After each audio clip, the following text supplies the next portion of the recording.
They are assuring that there would be no increase in prices.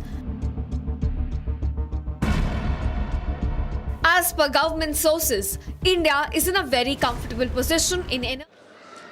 Okay, so Rakshita, we have Kelly Kabani. I hope you can hear me now, Kelly. Kelly is the IDF spokesperson joining us live from Tel Aviv. Hi. Hi, I can hear you. Can you hear me now? Yes, I can hear you. I'm sorry for that mix-up. We couldn't get your audio through. But Kelly, we saw those pictures come in from Tel Aviv a few minutes back of not just the sirens being sounded, but of interceptors being fired again. What's going on there, Kelly? What's the status in Tel Aviv in your war against Iran? Yeah, well, I've just come up from the shelter. We're continuing to run to the shelters, every few hours in this country, whether it's rockets or missiles from Iran, from Lebanon. We're facing rocket fire from multiple borders, but we are thankfully safe because of our defense systems, our Iron Dome, which is working very hard. Unfortunately, this does mean that we do have injuries and casualties, but thankfully we have seen actually a decrease in rocket fire over the past few hours. It has become less often than it was a few days ago. Yes, we saw some pictures coming from Tel Aviv last evening. Was there bombardment last night? Did any of those missiles launched by Iran hit any targets in Tel Aviv or elsewhere in Israel? Last night there was indeed missile fire. We managed to intercept the rockets last night. There weren't any direct hits, but of course there are shrapnel that falls. So we do get reports of shrapnel falling now and again, but thankfully there were no injuries recorded last night. Okay. What is the status of your operation against Iran? How many vessels in Iran have been destroyed? There are claims made by the Americans. They're putting out pictures, videos of the IDF operations and including their own operations. How many naval vessels have been destroyed of Iran? Do we have a number? I do not. From the spokesperson of the IDF, we're focused on the missile launches, on the command and control centers. At this point, the IDF's responsibility has been directed towards that, and we're working with great cooperation with the United States. But I think that question would be better answered by them than the IDF. Okay, my colleague Rakshita has a few questions for you. Rakshita. Well, Sure. Kelly, this is what we see in an escalating situation.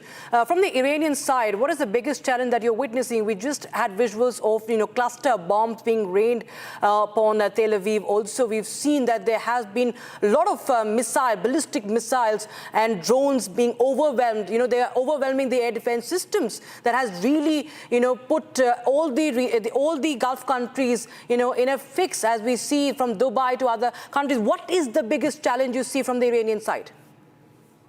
Yes, well, actually, this war, it didn't only start a few days ago. Iran has been at war with the state of Israel for decades. It's been an ongoing armed conflict, whether it be through Iranian proxies that are right on Israel's borders, armed groups, whether it be direct attacks and drones and missiles, which actually happened from April 2024 was the first time Iran attacked Israel. Then again in October, and now we're seeing this war play out with more dozens, hundreds of ballistic missiles launched towards Israel, and of course sustained cyber operations. This has been a war against Iran for many, many years. Iran has declared death to Israel, death to the United States, and death to the West. And so, therefore, we know how to prepare ourselves. We have been working for months, for years, to have the best advanced technology, military capabilities in order to deal with this threat. But of course, Iran is targeting our civilians. It is their strategy. They are aiming ballistic missiles towards residential buildings, and therefore this is a challenge that we have to face on a national level. Israelis are running to the shelters. This is the real challenge to ensure that our public stays resilient in light of all what's going around us. Right, Kelly also, but do you feel that there have been some sort of an, was it calculated, what you see right now?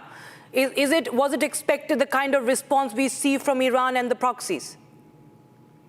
Actually, with regards to ballistic missile fire, we are seeing that they are not as capable as they were in the beginning of a few days ago than they are now. We're seeing a decrease in the amount of missiles that are being fired towards Israel. This is because, number one, of our operations there. We have managed to take out 300 missile launches, about 60% of the missile launches that they had. We have taken out about 80% of their aerial defense systems. We are actually managing to make headway in Iran with our operations in Iran, and we are seeing this on the ground by less missile barrages from Iran. But we are also seeing an uptake in Lebanon, in Hezbollah, on our Lebanese border from Hezbollah fire. Hezbollah and Iran are sending missiles at the same time. They're simultaneously sending missiles towards the state of Israel. And so we are trying to defend all sides of the borders. But with regards to Iran's ballistic missiles, there has indeed been a decrease over the past few days.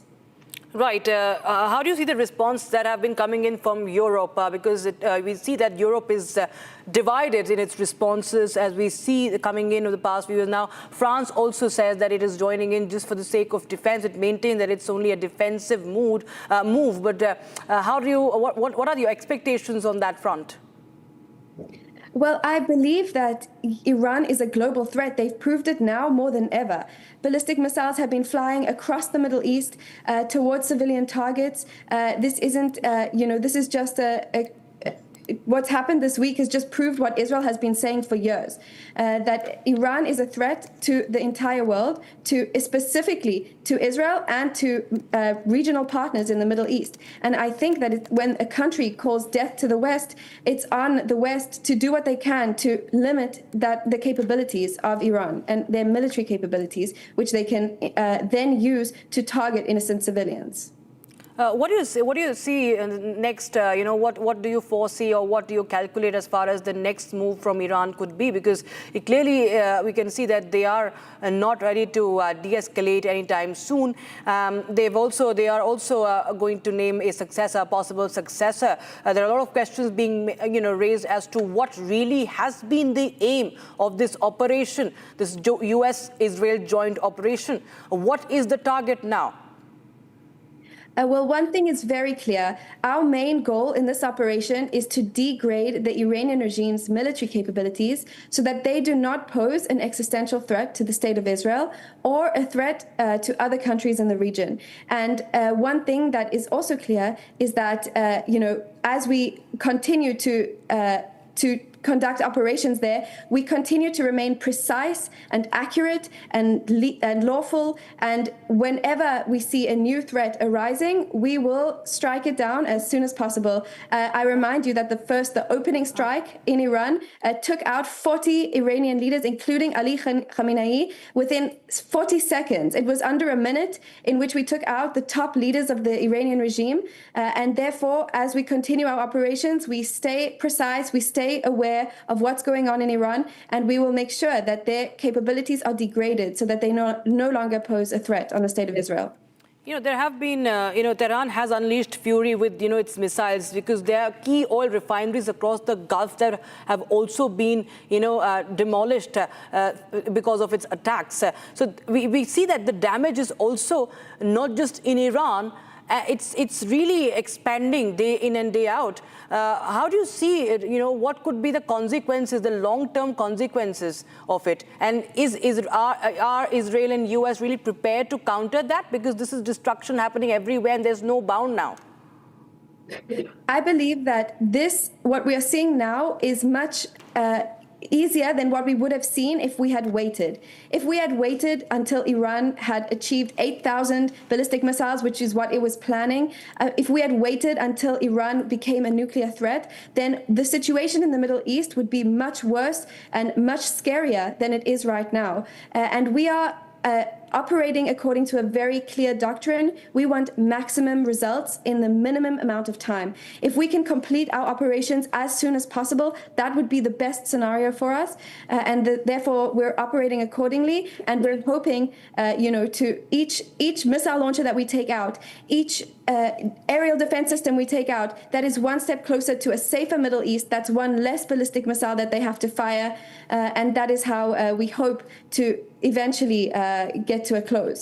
Kelly, before I let you go, I understand that you have been also in the bomb shelter, so I understand you have to go. But just before I let you go, how do you gauge the success right now? How close to your motive or the goal are your forces right now? Have you achieved enough, or there's lots to do? How do you gauge it, if you just can tell our viewers?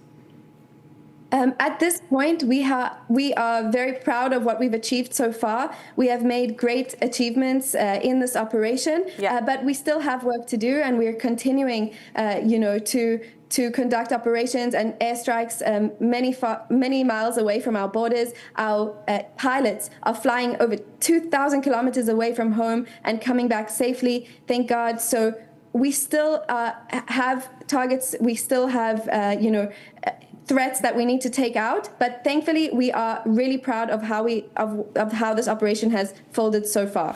Right. Kelly, thank you so much for joining us on Republic TV and sharing your side and giving us the latest on the situation that is happening right now in West Asia. Thank you so much. Appreciate you joining us. Thank you for having me. All right, viewers, now we shift our focus to other stories. But before that, it's time for a very, very short break. But we are going to tell you how it's relief coming in for India. While the war escalates and the energy prices soar, India gets a 30-day waiver from US to buy Russian oil amid rising conflict. Stay tuned. We'll be right back with more on that. रानी, इस घर में कुछ है जो टूटता नहीं। ये pillar कभी नहीं टूटेगा। रुंगटा स्टील TMT से बना। रुंगटा नहीं तो घर स्ट्रॉन्ग नहीं। रुंगटा स्टील TMT बार एकदम सॉलिड। थोड़े में ज्यादा स्वाद, यही तो है इसकी खास बात। वाओ मामा, क्या स्वाद है? अरे मेरे राजा। राजा और प्योर मसाला।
يا نحشل يشيل الشيعة سرتنا طاح المرتفع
चमकी चाट से क्या बना है? सैंडविच, लस्सी और छाछ और हर घूंट में चमकी चाट। अब बताओ, स्वाद आया? आया। असली स्वाद सिर्फ चंकी चाट। केसरिया से मन जोगी हुआ रे, दिल झूमे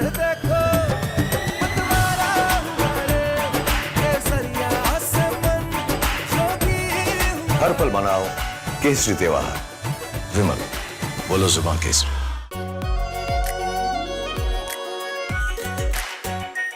are pure shahi paneer masala, delicious, healthy every day.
हर पल मनाओ केसरी त्योहार।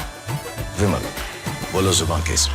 आर प्योर सूजी पास्ता उबालो, मिलाओ और खाओ, 8 मिनट में तैयार। क्या टेस्ट है सबका राजा आर pure masala.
From Asia's largest news headquarters,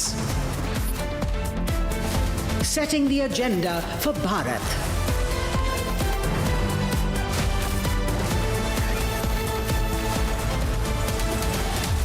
You're watching Republic.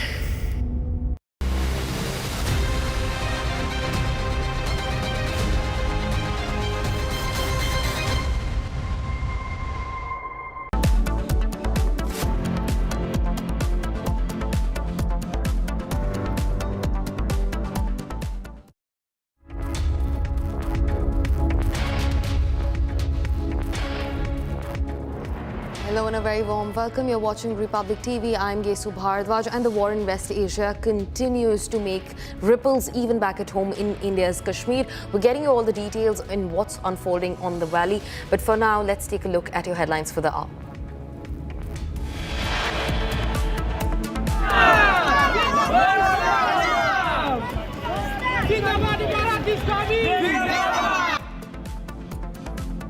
Republic reports live from Kabul amid massive anti-Pakistan protests.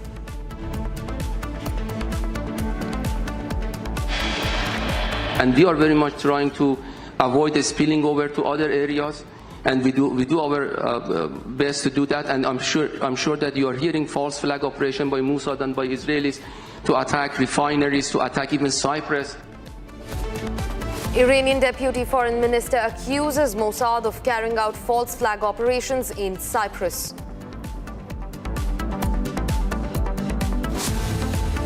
In a big relief, India gets 30-day waiver from the US to buy Russian oil amid rising conflict in West Asia.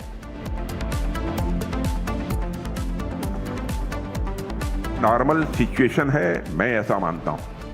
What I consider as more worrying is the fact that this abnormalcy is becoming the new normal. Defense Minister Rajnath Singh speaks on the West Asia war, terms it an abnormal situation.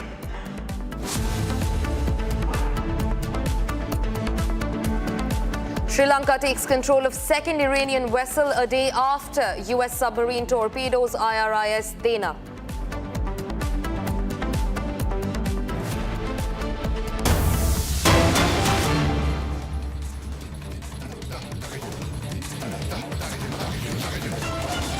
Viewers, getting in a fresh breaking development from the valley now. MP Aga Raullah is leading a procession following the killing of Ali Khamenei. Over 30,000 mourners have gathered to be a part of the procession in the valley. Now, sloganeering is also going on against US and Israel, and security remains on high alert. Over 5,000 security personnel have now been deployed in the valley. Even effigy of Trump and Netanyahu are being burnt in the valley, and this is continued for as many days as Khamenei has been killed.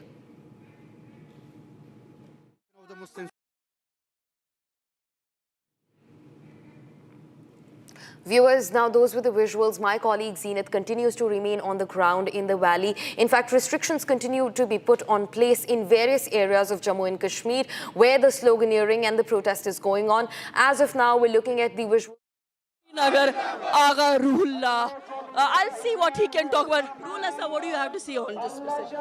They are mourning, we are all mourning the assassination of a leader who not only was head of a sovereign, head of a state, but also a spiritual leader, a religious leader who was followed widely by a large section of the Muslims throughout the world.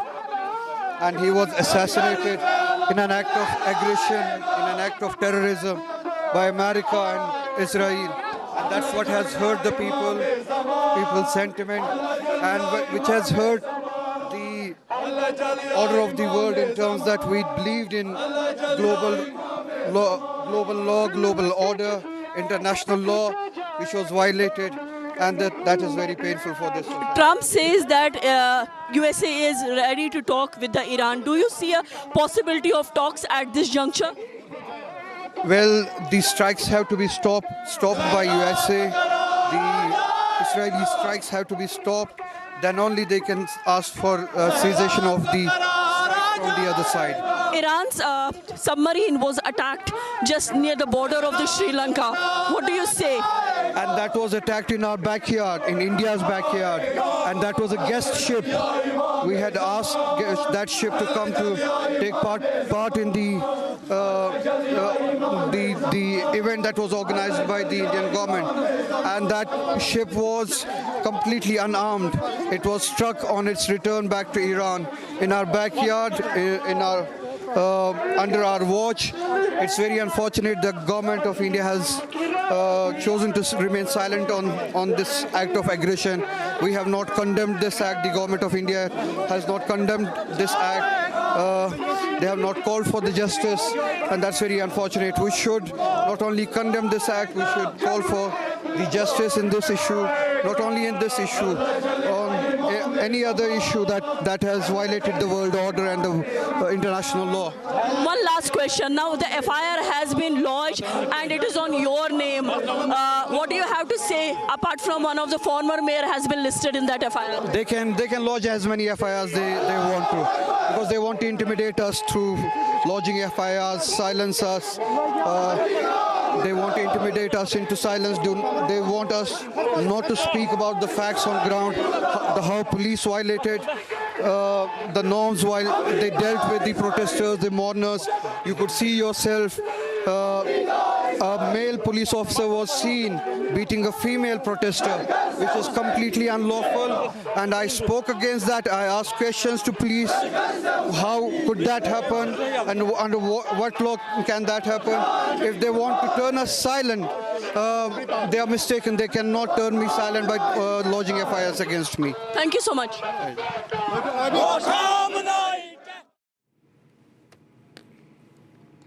Viewers, now quickly shifting focus, Republic has also accessed the first visuals of Sri Lankan Navy rescuing Iranian sailors who survived the torpedo attack on the Iranian warship IRIS Dana on the 4th of March, which was launched from a US submarine about just 20 nautical miles off of Sri Lanka's coast. Now, 32 survivors were brought ashore following the attack. That's the latest that we're learning. And in fact, we're also getting in the visuals. These are the visuals that Republic has accessed exclusively. In fact, the Indian Navy has also stepped in and joined the rescue operations since the ship was being hosted in India at Vishakhapatnam for a naval display exercise.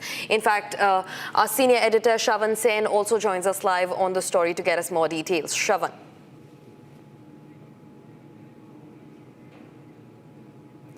In fact, before Shravan Sen joins us on the broadcast, viewers, let me remind you, these are the visuals of Iranian sailors being rescued off of a coast in Sri Lanka. These are the visuals that only Republic has accessed.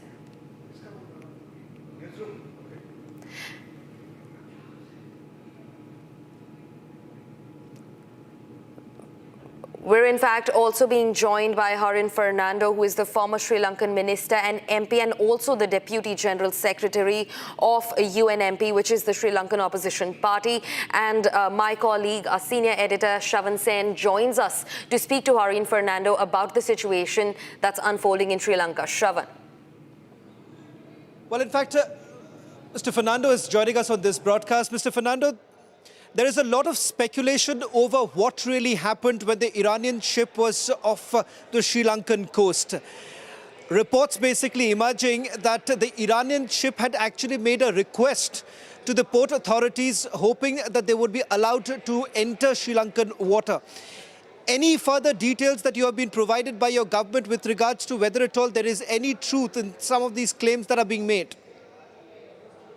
To be honest, Sri Lankan government has not made any significant real detail into this incident, whether they were prior noticed about it. And Sri Lankan people and also the opposition parties as well as political analysts are kept in the dark at this moment, at this hour, just to see whether this was informed to Sri Lanka before or was there any agreement that Sri Lankan government has gone with maybe India or United States with regards to this, and also whether we have any concrete evidence or any concrete position of the Sri Lankan government to say that this would not happen again in our waters, in our economic zone. And as you know, Sri Lanka is based on a big maritime operation, like so many vessels, cruise ships, oil tankers, a lot of them pass through Sri Lanka waters. And it's a very strategic location, the Sri Lankan port. Therefore, we are very concerned with grave concern that Sri Lanka is having.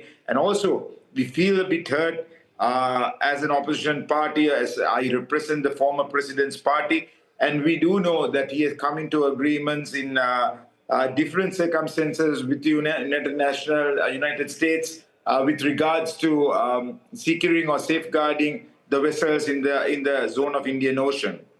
But Mr. Fernando, I believe that as a member of the parliament, you would have been told about what really happened that day. Because if it is true that the Iranian ship had made a request to authorities in Sri Lanka for a safe passage and hoping that they would get some sort of protection from the Sri Lankan Navy, then the bigger question emerges, why is it that your government did not allow?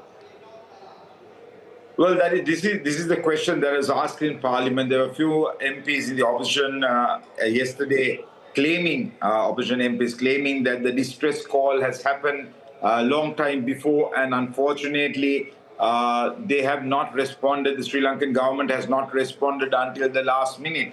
So therefore, there are different claims. The authenticity of these claims is yet to be evaluated. But however, yesterday the current president made a statement to the media, and he also mentioned the next vessel was taken to Trincomalee Harbour, and the crew was transported to Colombo. Therefore, there was a positive sign that Sri Lankan government has responded to a stressed vessel and actually recovered all of them and brought them back into the Colombo port in a safe passage. So therefore, it's mixed thoughts at the moment. Sri Lankan people, Sri Lankan politicians, Sri Lankan political analysts, even international media, all are kept in dark. But we hope to have concrete stand of the government very soon, and hopefully today or tomorrow we will exactly know. And only grave concern is that Sri Lanka is a country that depends on many of our imports, exports, many of our transshipments from our ports. Mr. Fernando, a lack of a clear statement coming in from the Sri Lankan president about the action carried out by United States of America, even though it is in international waters, it's a clear violation. Many would assume that the Sri Lankan president does not want to draw the ire of President Trump. And it seems that because of that, there is no strong statement coming in from the Sri Lankan government. Well, this is for debate at the moment, and everybody is talking about it because Sri Lanka is a small nation. Sri Lanka is a country that depends on its big brother India, first of all. And also, we do speak with India on many of these occasions, and the angel for all these countries, the smaller countries, would be looking up to India to let us know exactly what we should be doing at this point of hour. And it is our concern that the Sri Lankan government has not yet taken a proper stand on where we should be. But the opposition parties all have come together condemning the UN Charter, the 51, Article 51, breaking that and attacking a sovereign nation. Also, it's worse when it comes to international waters, whether it could happen again in our waters, and how are we going to face this situation in future. So therefore, there is no concrete evidence from the government to say where they stand. But as an opposition parties, we all condemn it, and we stand by our nation as we should have the right to defend ourselves and defend our waters. One final question, Mr. Fernando. If at all there was an 11-hour delay of giving permission to the Iranian vessel, which perhaps had the Sri Lankan Navy and the Sri Lankan port authorities, had they given the green signal, perhaps the life of those 180 sailors could have been saved. Is the opposition parties in Sri Lanka demanding an answer from the Sri Lankan government about whether at all there was an 11-hour delay? Well, this is actually a big concern, and also it's a big accusation at the moment. So the main opposition party yesterday in Parliament made that statement, and a senior MP did make that statement. So the government is bound to answer to it, and I hope that there will be an investigation done in it, and proper results will be awaiting all of us, so that we will exactly know what took place, and which is a big concern, because it's out of our waters, but in our economic zone. So if that's the case, this could happen again and again. There will be surcharges on the vessels that's crossing here. So it's going to be a big concern for Sri Lanka. So we are waiting for all the answers from the government. Thank you very much, Mr. Fernando, for joining us on this broadcast. And thanks for that quick chat with the former Sri Lankan minister. Now viewers, quickly shifting focus to what's happening back at home in Bengal. Now the Chief Minister Mamata Banerjee is holding massive sit-in protests in Kolkata, and Mamata Banerjee has begun her sit-in protest against the voter roll deletions. She's in fact also alleged that the BJP and the Election Commission are hatching a conspiracy ahead of the Bengal polls. My colleague Harsha joins us live from Ground Zero. Harsha, speak to us about what's happening around. You know, this is a tussle between TMC and the Election Commission that's just growing and swelling more and more. Talk to us about what's ongoing. What can you see around?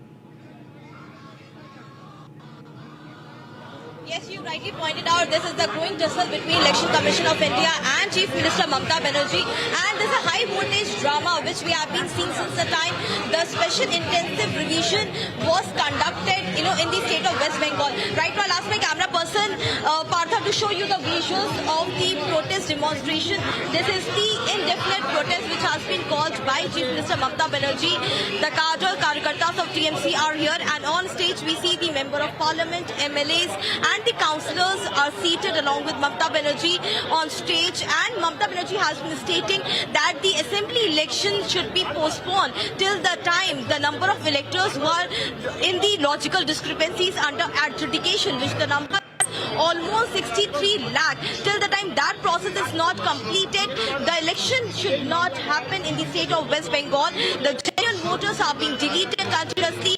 That's what is being alleged by Chief Minister Mamata Banerjee and most of the TMC leaders. But on the other side, the Election Commission in the list which was released on 28th February clearly stated that this is the electoral list which has been prepared by the special observers after going on ground. They did align with the BLOs and BLAs on ground, and the proper list was prepared. In fact, almost 1.5 lakh was included also through Form 6, 6A and Form 8. But right now what we see is that this is the indefinite protest.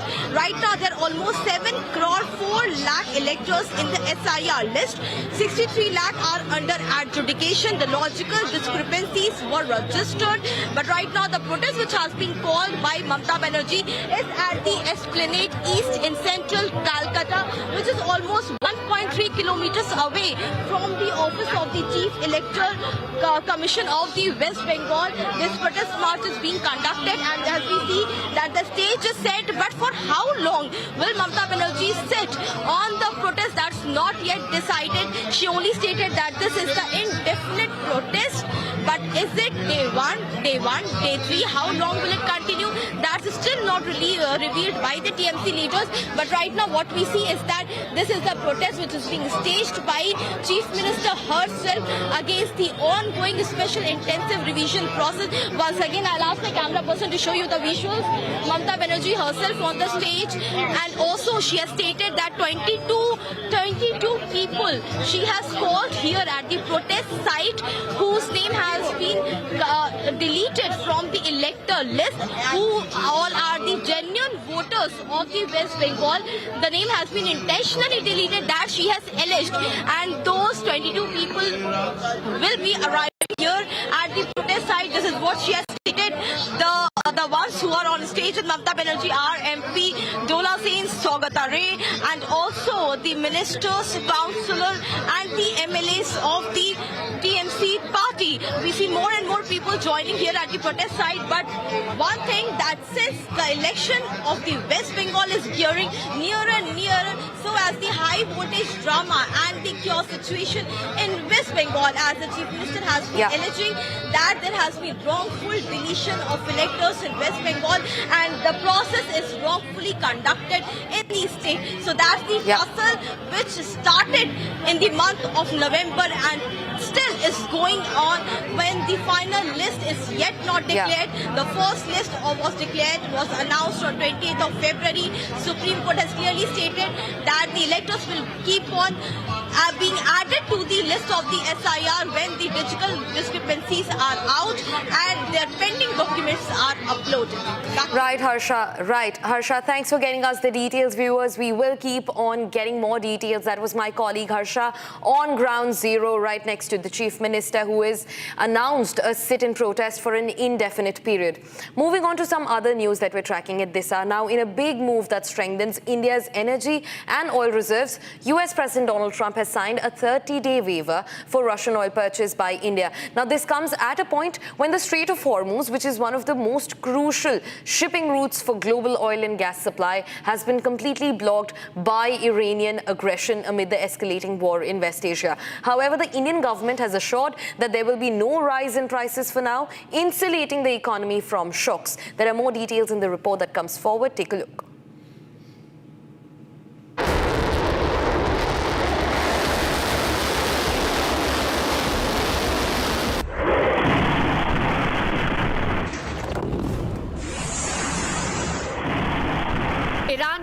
claimed control of the Strait of Hormuz, a crucial global shipping route.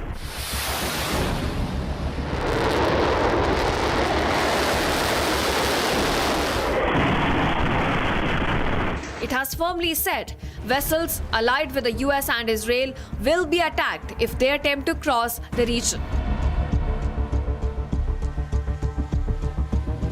While most of the world is now reeling from surging oil prices, India remains resilient. We have a diverse supply chain for energy and do not rely only on the Strait of Hormuz. Our ties with Russia are strong, and so is the oil supply. Resolution is always through negotiations. The conflict should stop as soon as possible. How long this conflict is going to continue, sir? I have no idea. This is a question to the US. We have always been open towards supplying oil. As per reports, 2 Russian tankers carrying a combined 1.4 million barrels of crude which were bound for East Asia have now diverted to India. The Indian government is rallying to insulate the economy from further expected shocks.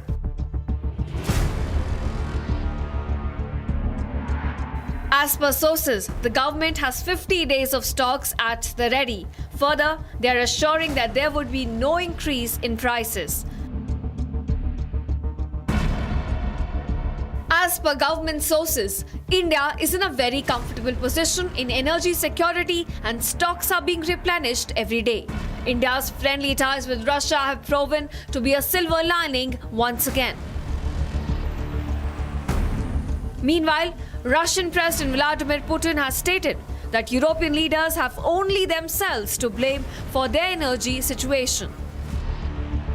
Что касается Европы, то что происходит сегодня на европейских рынках, это, конечно, прежде всего результат ошибочной политики европейских властей в сфере энергетики. Это злоупотребление зеленой повесткой, это использование всех этих инструментов для внутриполитической деятельности и достижения партийных или каких-то групповых целей.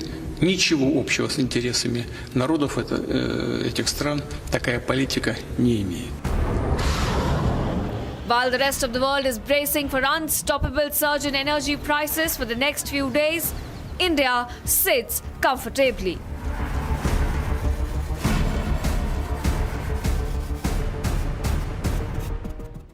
Viewers, shifting focus to what's happening in Lebanon. Now, fresh strikes have been reported in the capital city of Beirut. We have the latest visuals that are coming in. In fact, just before this, we showed you residential areas in Beirut that were set on fire. This is the same area. More missiles have now rained down on Lebanon's capital city of Beirut. Look at the large plumes of smoke that are going up in the air. This does not look like a military establishment at all. And these strikes have come in coordination of both Israel and the United States.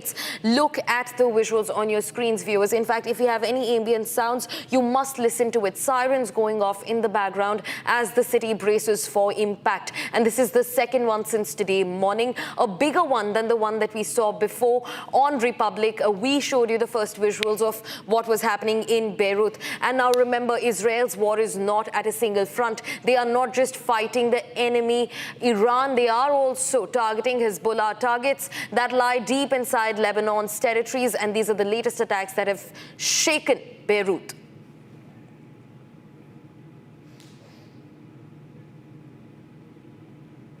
Viewers, now that's all that we could pack in this edition of the News Bulletin, but don't go anywhere. We're getting you more updates of the war. In fact, it's a good news for India as a 30-day waiver from the US's side has come in to buy Russian oil amid the rising conflict in West Asia. We're tracking this and a lot more for you only on Republic TV. Stay tuned. Nation first.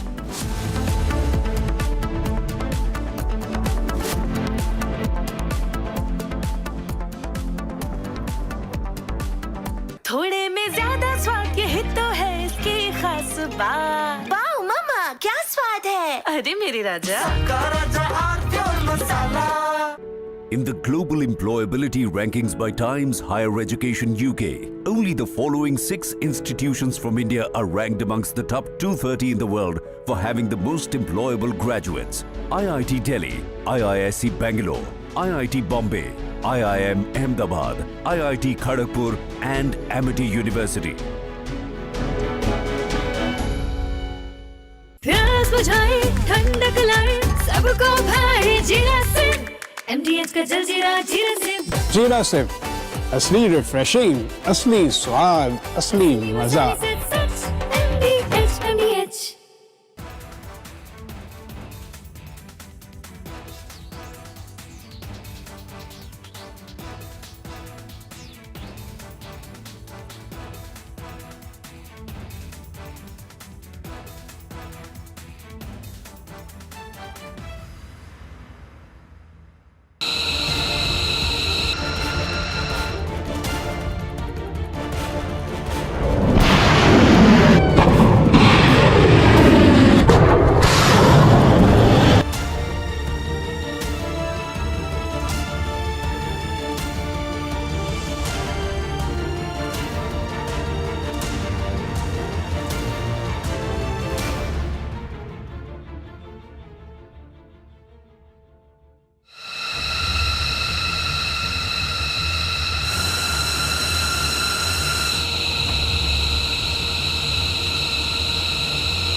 U.S. Central Command began Operation Epic Fury at the president's direction.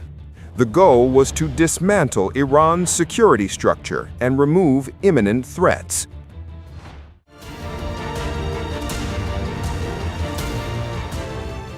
Targets include command centers, missile facilities, air defenses, and key military infrastructure.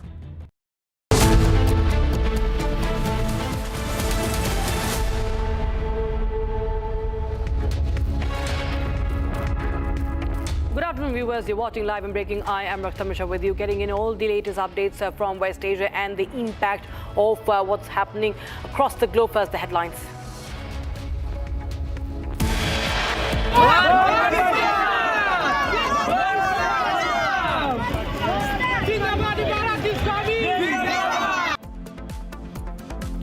Republic reports live from Kabul amid massive anti-Pakistan protests.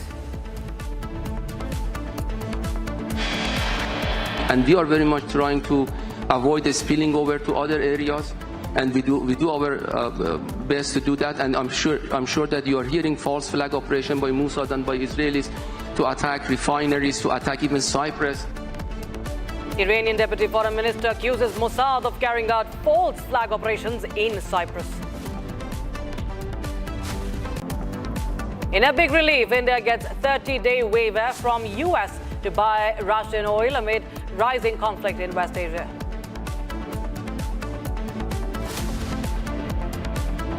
यह एक abnormal situation है, मैं ऐसा मानता हूं. What I consider as more worrying is the fact that this abnormalcy is becoming the new normal. Rajnath Singh speaks on the West Asia war, terms it an abnormal situation that is now becoming only normal.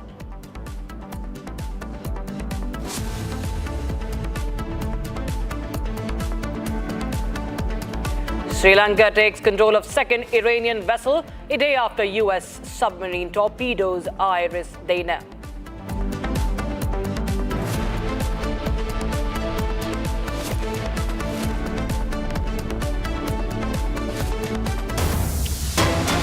All right, we have the Aramco's response to Republic on the strike by Iran. Aramco tells Republic that they have adjusted the crude cargo operations to ensure safety. Aramco stresses on the operations being adjusted to ensure service continuity. Aramco says it tells Republic TV that it is temporarily redirecting allocated volumes to Yanbu.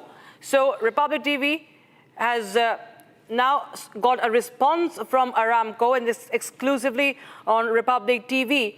Aramco tells Republic that Yanbu is an option for customers unable to enter the Arabian Gulf. And we're going to have more inputs on that and more of a context, because we've seen that how Aramco has been hit by the oil refineries have been hit by Iran. We've seen this Tehran, in fact, Iran, we've seen the attack on Saudi's Aramco oil refinery has suffered a strike. And now what we're getting to know is that there have been, of course, concerns raised on the oil supply, especially in context of India, because it is an important supplier to India. As far as the Ras Tanura, one of the largest refineries in West Asia, key artery for Saudi crude and fuel exports. And when it's hit, it's struck by the Iranians. We sought a response from Aramco. We sent in the questions, and now we have a response coming in on this war. And now what we understand is that Aramco tells us that it is temporarily redirecting allocated volumes to Yanbu. They have adjusted crude cargo operations to ensure safety, and that this is being done so as to ensure service continuity, because of course there have been there have been concerns raised. At the same time, another reprieve that has come in is how India is also getting a 30-day waiver to get Russian oil as the war enters its seventh day. So it's been a week, and we continue to track more updates. Aramco tells Republic that continuously assessing conditions aim to resume standard procedures. It also says that adjusted crude cargo operations to prioritize safety, and it also tells us that Yanbu will be the option for customers unable for entering the Arabian Gulf due to the war that's escalating. Operations have been adjusted to ensure service continuity and to help ensure reliability. So Aramco, of course, is right now has suffered with the Iranian strike. Ras Tanura oil facility shut down because of the strike. The largest refinery in West Asia, and precautionary shutdown has tightened global supply. And but we spoke to Aramco of Saudi, and it tells us that there are options being explored, and that adjusted crude cargo operations to ensure safety. Okay, Ishita joins us on the broadcast for more. Ishita, tell us more details about what Aramco is telling Republic TV and how big a concern the Iranian strikes have been. Ishita. One of the big oil giants in Saudi was hit in an Iranian attack, and now what we're looking at is Surbi from our team exclusively wrote to them, and they've given us a response how they're rerouting their crude exports through Red Sea. Surbi, take us through the response that Aramco has given to Republic. Yes. So Ishita, Aramco, one of the largest leading oil giants of Saudi, responded to Republic TV exclusively, stating that Aramco has adjusted the crude cargo operations to prioritize safety, service continuity, and help ensure reliability, temporarily redirecting allocated volumes to Yanbu as an option for customers unable to enter the Arabian Gulf. Aramco further stated that they are committed to supporting and serving customers and are continuously assessing conditions with the aim of resuming standard procedures. So this was the official Aramco response exclusively to Republic TV. All right, Surbhi, so that's an exclusive response that Republic TV has got from Aramco, which had shut down its operation on temporary basis after an Iranian attack hit the site. And now we're looking at its rerouting its crude exports through Yanbu port in Red Sea. Back to you, Rakshita. Thanks so much, Ishita, for joining us with those details. In fact, we have some more breaking news at this point in time. The MRPL is operating as what it has been operating. Sources tell us that MRPL will not shut down its supplies. It has ample supplies. It's not going to shut down. So government sources on the import situation right now, oil imports. Now, we are getting India never stop. Okay, this is another big breaking news we have right now. So while US tells about how it's giving a waiver, well, government sources tell us that India never really stopped purchasing oil from Russia. As Trump tries to thump his chest time and again, even ahead of the deal that India has stopped taking Russian oil, while India never said that ever. And now, as we speak to our government sources, they tell us that India never halted the oil supplies from Russia. And that is the breaking news we have right now. Russian oil imports, of course, are key to India, especially in current situation. India has also been one of the top importers from Iran as well, as far as oil is concerned. But now the dependency on Russia only increases. And what we know is that government tells us, the governments also tell us that we never stop purchasing oil from Russia. Senior Executive Editor Abhishek Kapoor joins us on the phone line for more. Abhishek, well, India has always on record never ever said this, that we have halted the oil supply, while US now said that it's giving a waiver, somewhere sort of insinuating as if we had stopped. But sources tell us that we never halted those supplies from Russia. Abhishek. Well, waiver is more like a face saver, and why not? If they want it that way, it's so be it. The fact of the matter is, and the records are straight on this, that we never stopped buying Russian oil purchases. And even now it continues. About 20% of our daily requirement, 1 million tons per annum, 1 million metric ton, I beg your pardon, 1 million barrels per day is what's coming in, and that's substantial part of our requirement. And if need be, with this waiver, we can really increase. There was some tapering, remember, Rakshita, from about 2.5, 3 million barrels per day to about 1.05 million barrels per day. Now it has stagnated there for the last couple of months since November. We can always increase that if need be. So as I said, India has always maintained that our stance on oil purchase from the global markets is guided by what is in our national energy security interest, what is in the interest of 1.4 billion people. And in the exercise of that, if we have to make sure that we take sovereign decisions, so we will, and we have continued to do so irrespective of the pulls and pressures of diplomacy, which our diplomatic teams have handled at their level. So I think this is a confirmation of a fact on the ground. While the United States, given the kind of diplomatic headwinds it is facing on the Iran war, the fact that Europe, while paying lip service and homilies, has more or less stayed away from joining action in the Middle East for the United States, or with United States only defended their own interests, is a clear case that there is not a coalition of the willing. There is just United States carrying out this military action along with Israel. So Israel has legitimate security concerns in the region, but not so as much the United States, except for that they want to be seen as the boss of the geography.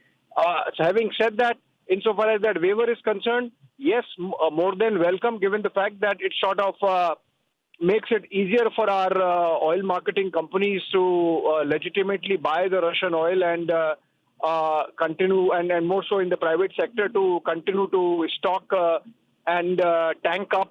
Remember, there is a massive disruption happening. About 40% of our crude comes from the Strait of Hormuz, and that's sort of dried over the last 1 week. So while our reserves are deep for about 50 days, 25 days of crude and 25 days of oil products, more the merrier in terms of that psychological security benchmark. So in that sense, this clarification coming in from the government sources. A, we are absolutely comfortable in crude supplies and petroleum products situation in the country. We are absolutely comfortable insofar as LPG is concerned, which means the gas cylinders for the poor are not in scarcity, so there should not be no scarcity mongering.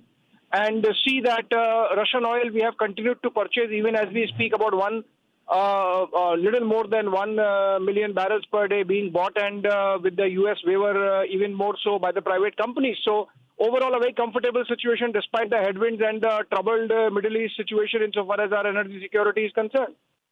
Right, Abhishek, absolutely. And in fact, of course, this will be having a financial impact, and with the waiver, of course, and as India imports the bulk of its energy needs, we see that higher oil prices could have translated into bigger larger import bill, but the waiver, currently getting us more of relief, limiting pressure on India's import bill as well. So yes, it's important information. Okay, we have Harsh joining us live on the broadcast. Abhishek, I need to know if Abhishek is still with us. All right, so we were just getting you what the government sources have told Republic TV. Government sources tell us oil imports in February were on the rise, and we never stopped buying oil from Russia since 2022. Harsh continues to be with us. Harsh, tell us more details about what the government sources are telling Republic TV.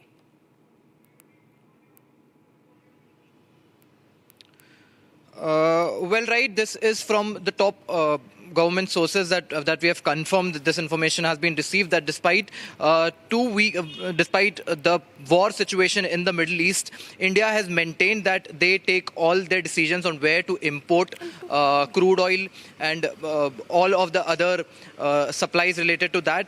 In fact, India has continued to maintain that in February, India has imported nearly 20% of its total oil supplies from Russia, and it remains our top importer for the same. And these top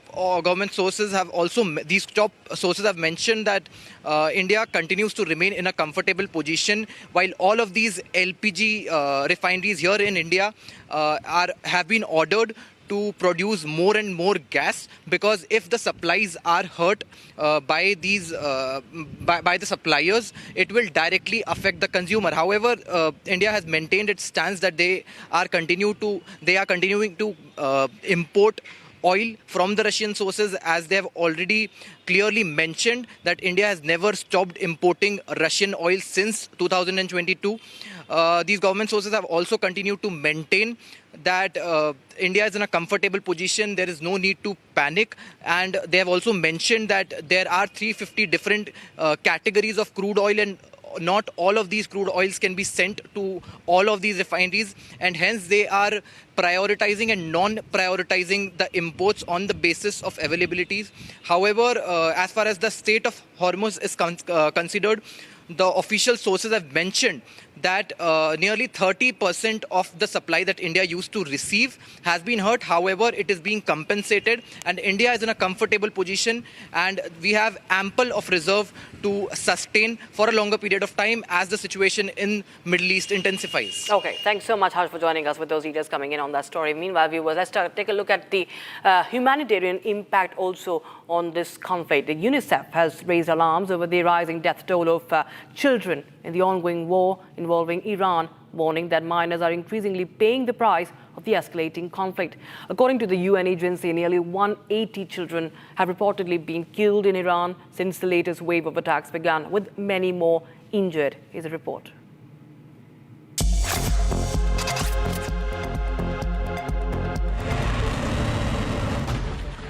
UNICEF has warned that children are increasingly bearing the cost of the ongoing war in Iran. The agency says nearly 180 children have been killed since the recent escalations began. 168 girls died when a strike hit the Shah-Jerat Tayyebe Girls' Elementary School in Minab during class hours. Reports say most of the victims were between 7 and 12 years old. UNICEF also says 12 more children were killed in separate incidents at schools across 5 different locations. At least 20 schools and 10 hospitals have reportedly been damaged during the strikes. The deaths come amid intensifying US-Israeli strikes on Iran and Tehran's retaliatory attacks across the region. UNICEF has called on all sides to uphold international law and protect civilians, especially children. More breaking news coming in now. The United Nations High Commissioner for Human Rights, Volker Turk, has called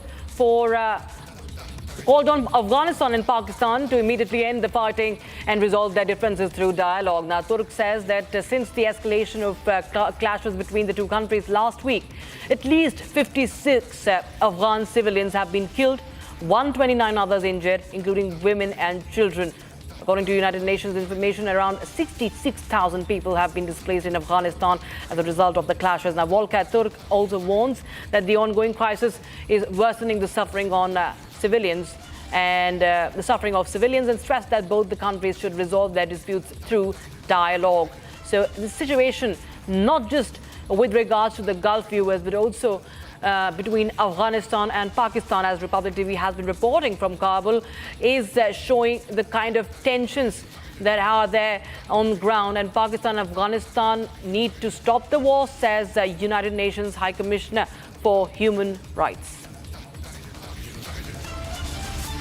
Meanwhile, there are protests that we've shown you against Pakistan in Kabul. As you see the visuals of that, clashes enter day 8 in Afghanistan. Operation carried out against a General Command Center of Pakistan Frontier Corps in Kuchlak of Balochistan. Afghanistan also claims that 12 Pakistan checkpoints and military posts have been destroyed in the last 24 hours. In fact, Afghanistan claims that 41 Pakistani soldiers have been killed, 53 Pak soldiers injured in the strikes that were carried out by the Afghan Air Force.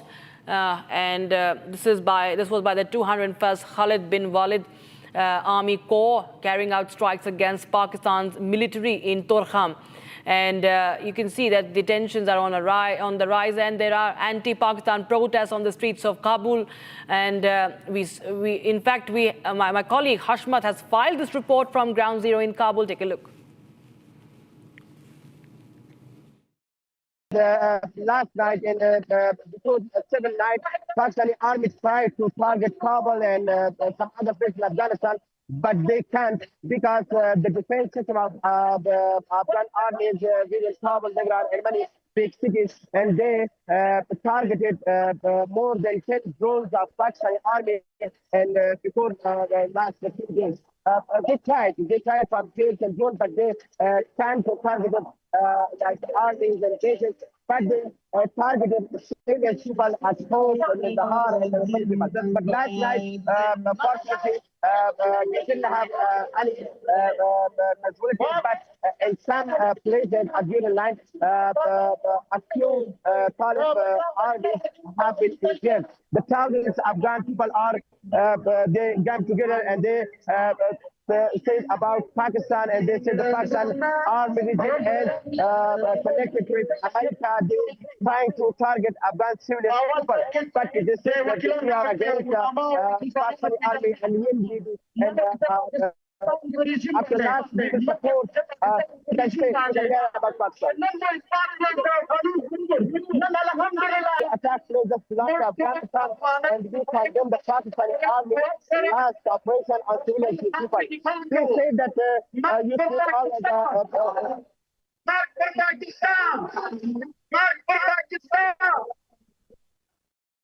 Good afternoon to all. As you know, that from several days, Pakistani army has targeted civilian pupils and civilians and dual lines and post Solar and Nagahar. Because of this, today, Friday, thousands of Kabul Afghans and people are get together to protest against the Pakistan army regime. They speak about Pakistan regime and they condemn all Pakistani armies that they targeted civilians. I'm in the Kabul city now and reporting for Republic. You know that thousands of people are gathering today, and this security protection. All the people from the different side of trouble. They come together and they stayed against the Pakistan. And they, that time, that last night, and during lines, the Afghan Taliban army has killed dozens of Pakistani armies, and they decided many checkposts of Pakistani army and Khost, Paktia, and Nagahar. Let's wrap up this edition, but on the other side of this very short break, we're going to tell you about more details on the waiver from United States, as India gets 30-day waiver from the United States to buy Russian oil amid the rising conflict in West Asia. We'll be right back with more.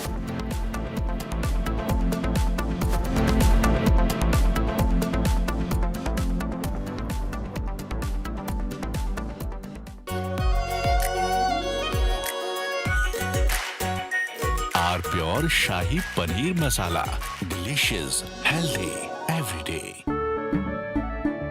केसरिया से मन जोगी हुआ रे, दिल झूमे देखो मतवारा हुआ रे, केसरिया से मन जोगी हुआ। हर पल मनाओ केसरी त्योहार। विमल, बोलो जुबान केसरी। चमकी चाट से क्या बना है? आलू चाट या फ्रूट चाट, स्वाद बढ़ाए चमकी चाट। क्या बात है? स्वादिष्ट पकोड़े और बरसान, अरे चमकी चाट है इसकी जान। असली स्वाद सिर्फ चमकी चाट।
يا نحش اللي يشيل الشيعة، سرتنا طاح المرتفع.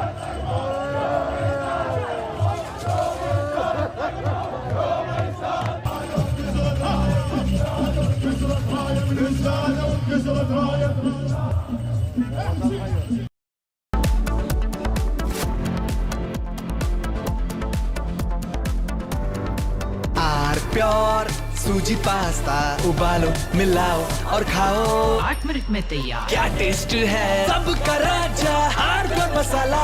यानी इस घर में कुछ है जो टूटता नहीं। ये पिलर कभी नहीं टूटेगा। रुंगटा स्टील TMT से बना। रुंगटा नहीं तो घर स्ट्रॉन्ग नहीं। रुंगटा स्टील TMT बार एकदम सॉलिड। थोड़े में ज्यादा स्वाद, यही तो है इसकी खास बात। वाओ मामा, क्या स्वाद है? अरे मेरे राजा, सबका राजा आरप्योर मसाला।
चमकी चाट से क्या बना है? सैंडविच लस्सी और छाछ और हर घूंट में चमकी चाट, ड्राई फ्रूट और दही बड़े। चमकी चाट से स्वाद बढ़े। असली स्वाद सिर्फ चंकी चाट। केसरिया से मन जोगी हुआ रे, दिल झूमे देखो मतवारा हुआ रे। केसरिया से मन जोगी हुआ। हर पल मनाओ केसरी त्योहार। विमल, बोलो जुबान Kesari.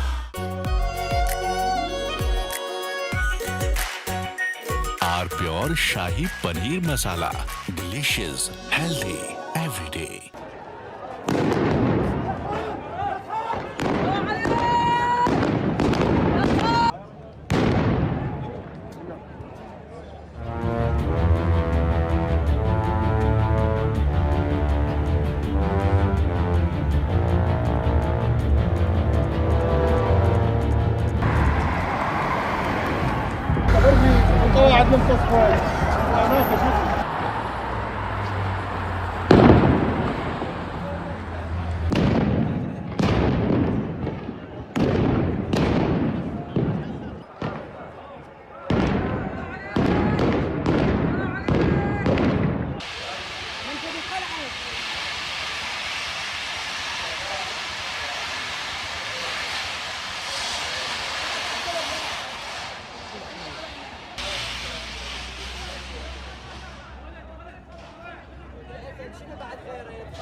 يا نعش اللي يشيل الشيعة، سرتنا طاح المرتفع.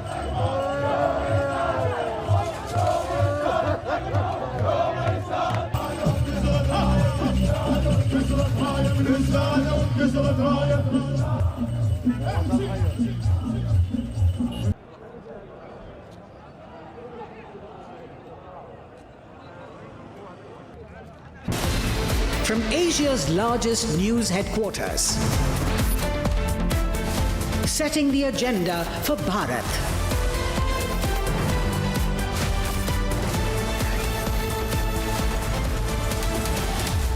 You're watching Republic.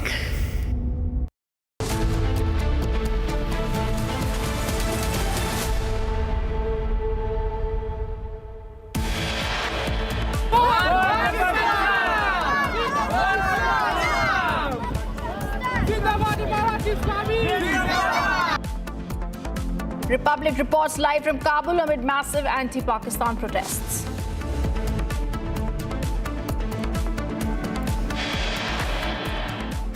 And we are very much trying to avoid spilling over to other areas, and we do our best to do that. And I'm sure that you are hearing false flag operation by Mossad and by Israelis to attack refineries, to attack even Cyprus.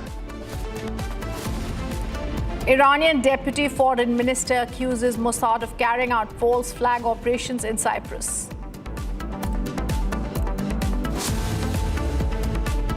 In a big relief, India gets a 30-day waiver from US to buy Russian oil amid rising conflict in West Asia.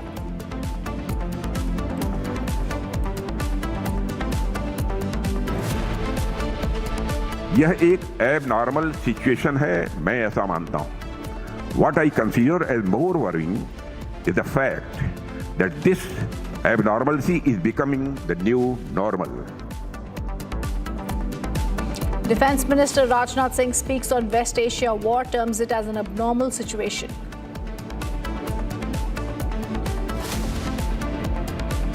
And Sri Lanka takes control of second Iranian vessel a day after US sub torpedoes Iris Dina.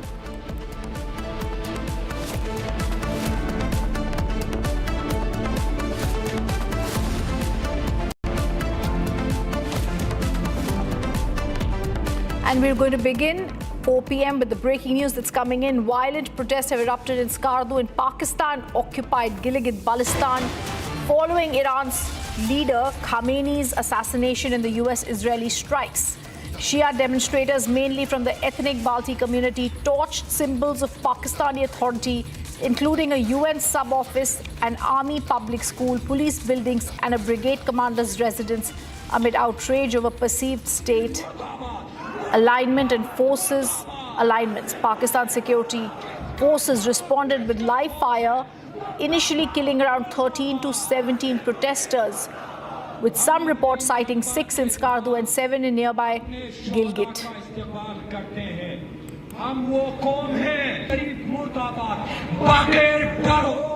Now, the ethnic Balti Shia community in Skardu is seeing a major escalation violence by Pakistan forces in POK.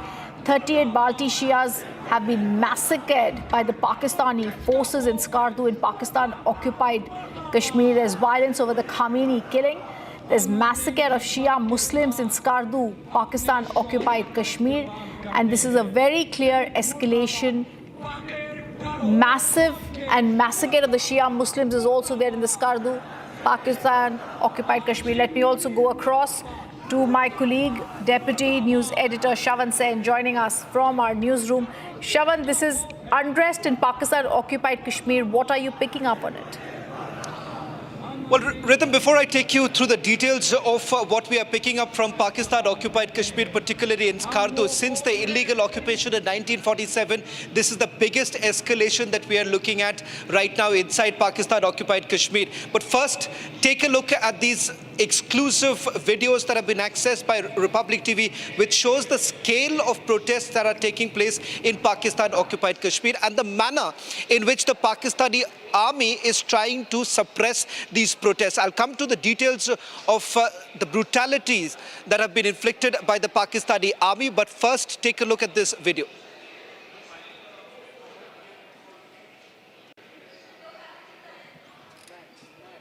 And as we stay with those visuals, this is very clearly violence over the Khamenei killing. What is the next anticipated step and protests and violence that you are picking up that will take place now, Shavan, in Pakistan?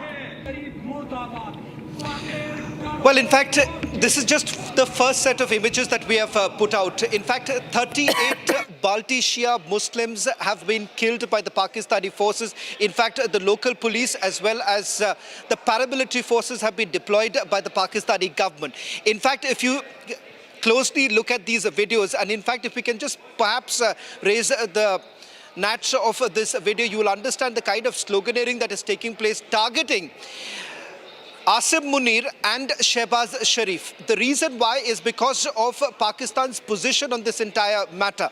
The Shia Muslims, since 1st of March, they've carried out multiple protests, and I'm going to show you the scale of protests that are taking place, because inside Pakistan-occupied Kashmir, particularly in Gilgit-Baltistan, in Skardu, what we have essentially seen is that government installations as well as Pakistani army compounds have all been torched by the Shia Muslims, the ethnic Balti Shia Muslims who have torched the government offices.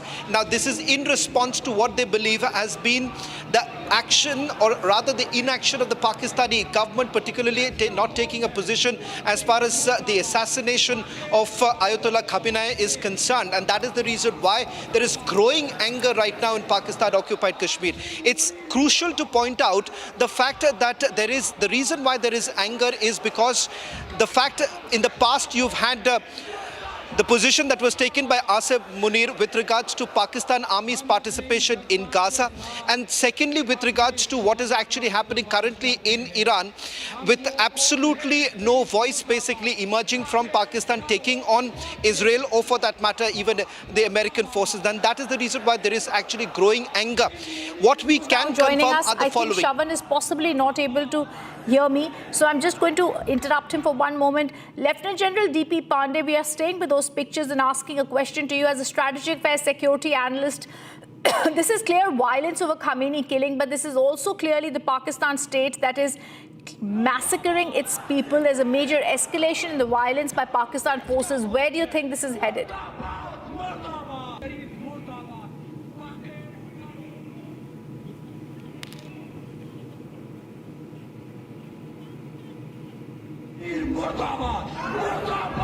Lieutenant General DP Pandey, if you can hear me, sir. Massive escalation by Pakistani forces, several people massacred. Where do you think this is headed now?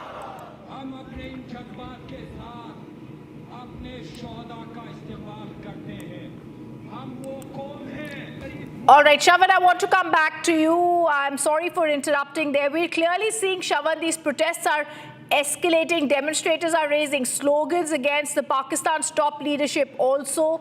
What's going to happen next, Shavan?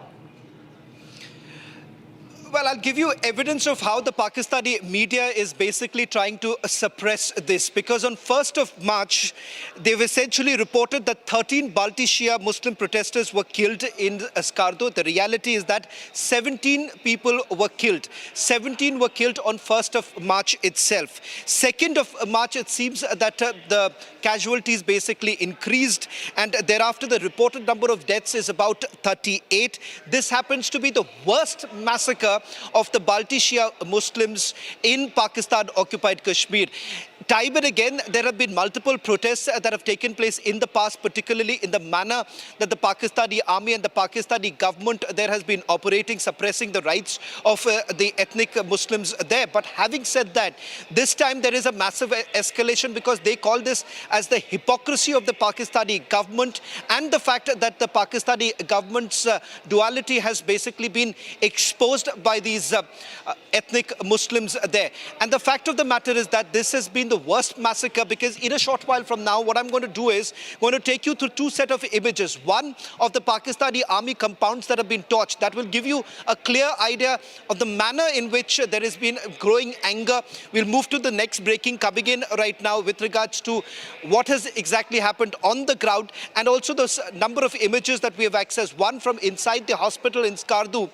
This happens to be one of the protesters who was brutally assaulted by the Pakistani SSG as well as the paramilitary forces who have been deployed. If we can also move to the next breaking news coming in. Actually, go to what Shavan is saying. The breaking news coming in: ethnic Balti Shia community in Skardu, Gilgit-Baltistan staged large-scale protest expressing the anger and the mourning over the assassination of Khamenei in the joint US-Israeli strikes. Now, the official reports are citing 6 to 7 deaths in Skardu, part of the broader national toll of 20 to 28 from the protests, while the unofficial activist account includes a higher casualty among the Balti Shia protests, highlighting the severe suppression amid the sectarian sensitivities in the area. And Shavan, this becomes extremely crucial as the Pakistan deploys the army, imposes curfew. Clashes are there over the killing of Khamenei, but the curfew that's being imposed in the districts of Gilgit and Skardu in Shingar, where there have been deaths, people are being wounded. It's very clear that the Pakistan's call here and Pakistan army and the Pakistan government's call, the warning they're giving out, not being taken well. Okay, before I come to Shavan, let me also go across to a Pakistani journalist who's now joining us. Let me go across to my guest who's joining us. All right. I wanted to ask you what's been happening there, and I'm just going to introduce you. Give us details about what first is happening there. If my director can just speak with me for a minute.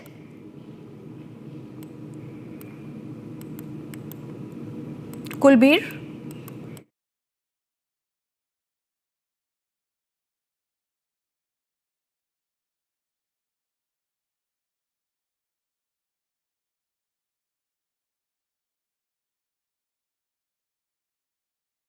Journalist joining us now, and Kamran Saki, if you can hear me now. Yes, I can hear you. Yes, very good evening. Kamran, I wanted to get a sense from you about what's happening. There's been violence over the Khamenei killing, but we're now being told there's repeated shooting of the Shia protesters. It's escalation, and this violence. There's also confrontation. The army compound has been torched after the Khamenei killing. It's very clear that the Balti Shias are being massacred by the Pakistani forces in Skardu. देखिए, ये बदकिस्मती से गिलगित के एक इलाके में पेश आया है वाकया। पहले मैं समझा कि शायद आप कराची का जिक्र कर रहे हैं, लेकिन ये जीबी का वाकया है। इससे पहले भी यहाँ पे कर्फ्यू नाफिज था और आपको याद होगा कि जिस दिन ईरान ने पहला अटैक किया और पाकिस्तान की जानिब से शिया कम्युनिटी जो यहाँ पे बड़ी तादाद में आबाद है पाकिस्तान के मुख्तलिफ हिस्सों में, उन्होंने यूएन के दफ्तर को नुकसान पहुंचाने की कोशिश की थी, जीबी में और कराची में यूएस कॉन्सुलेट को। तो उसके लिए क्योंकि वो लोग हमारे यहाँ पे मेहमान हैं और उनकी अमलाक का तहफ़्फ़ुज़ यकीनन पाकिस्तानी रियासत की जिम्मेदारी है, तो कराची के अंदर बहरहाल पाकिस्तानी आर्मी या पाकिस्तानी अफवाज की नहीं बल्कि उसका ट्रंप भी जिक्र कर चुके हैं कि वो उनकी जो अपनी सिक्योरिटी थी यूएस कॉन्सुलेट कराची की, उनकी फायरिंग से वहाँ पे बदकिस्मती से कुछ पाकिस्तानी जिनका शिया मसलिक से ताल्लुक था वो जाबक हुए और दूसरी जानिब यूएन के ऑफिस को जीबी के अंदर निशाना बनाने की कोशिश की गई, जिसके बाद वहाँ पे कर्फ्यू नाफिज कर दिया गया और गुज़श्ता रोज़ का वाक़या भी बदकिस्मती से पेश आया जब कुछ लोगों ने कर्फ्यू तोड़कर फिर दोबारा कुछ तंसीबात को, आर्मी की तंसीबात को निशाना बनाने की कोशिश की। ताहम उनकी तरफ कोई स्टेट फायरिंग या उस तरह से कुछ मामला नहीं हुआ जैसा कि मीडिया में रिपोर्ट किया जा रहा है और कोई आर्मी के भी कोई ब्रिगेड लेवल का कोई कमांडर या कोई शख्स ज़ख्मी नहीं हुआ। ताहम कैजुअल्टीज़ ज़रूर रिपोर्ट हुई हैं, कुछ लोगों के ज़ख्मी होने की जो है वो ज़रूर पता चला है, जो तसादुम वहाँ पे हुआ है।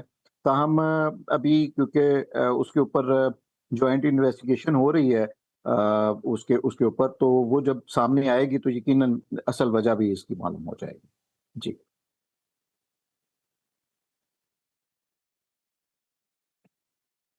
Niruddham, I'm just going to take you through the details of which are the facilities that have been torched and why the Pakistanis are basically trying to underplay this. In fact, we have a list of 7 places that have been torched so far and quite significant. First happens to be the Pakistani Army Brigade Commander's office that has been torched. This is the residence in Skardu that has been torched. In fact, this is the same very place. This is the same very office that was actually used by Asim, General Asim earlier. In fact, when he was the Chief of Defence Staff and the Pakistani Army Chief, he had served as the Brigade Commander of Skardu Brigade. The other happens to, on your screens right now, we are going to put out these images. If you can go back full frame with the images of the offices, mess facilities and the residential quarters of Pakistani Army as well as the Northern Light Infantry in Skardu.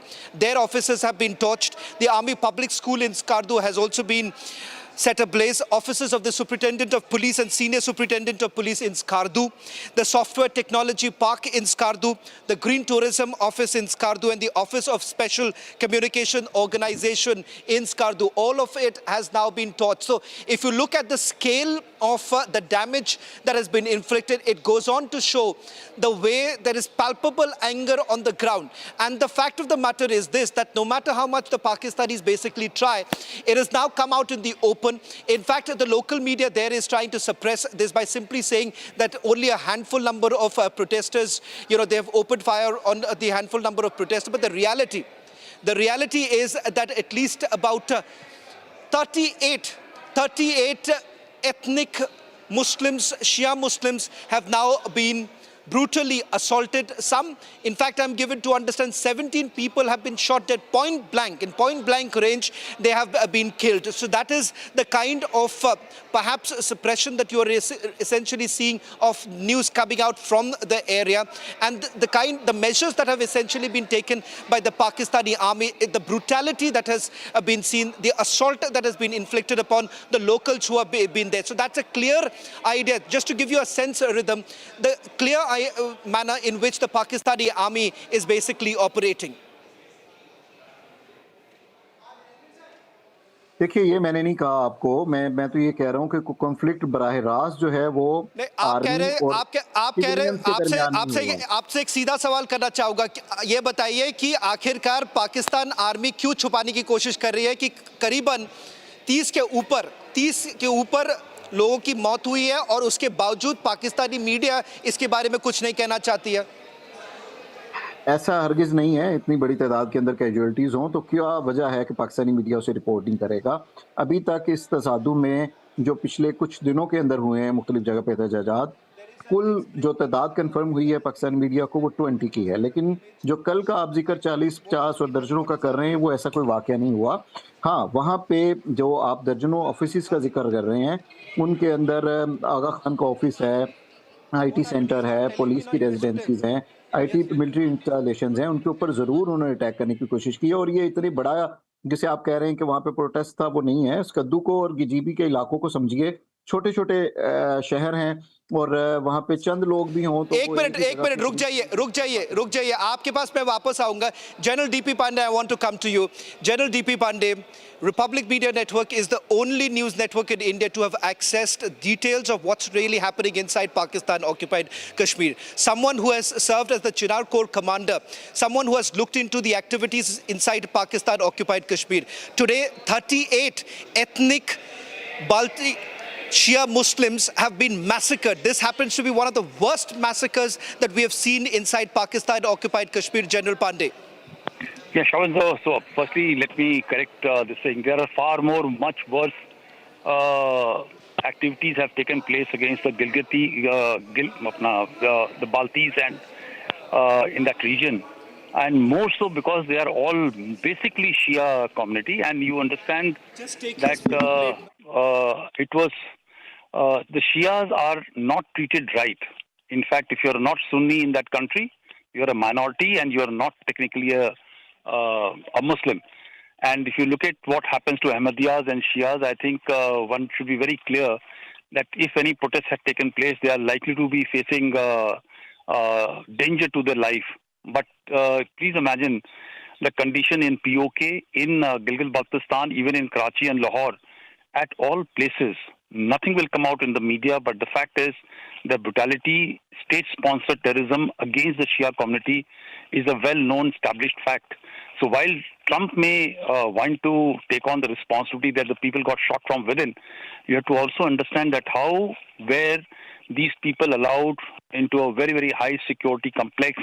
Was it complicity of the police to allow them to get butchered, or was it sheer incompetence? I don't think so. It was a question of incompetence. A state which is controlled totally by military should have known that areas where U.S. consulate and U.S. people are there, they are going to be the target of the Shia population after the assassination of Kabani. And I think it's quite deliberate.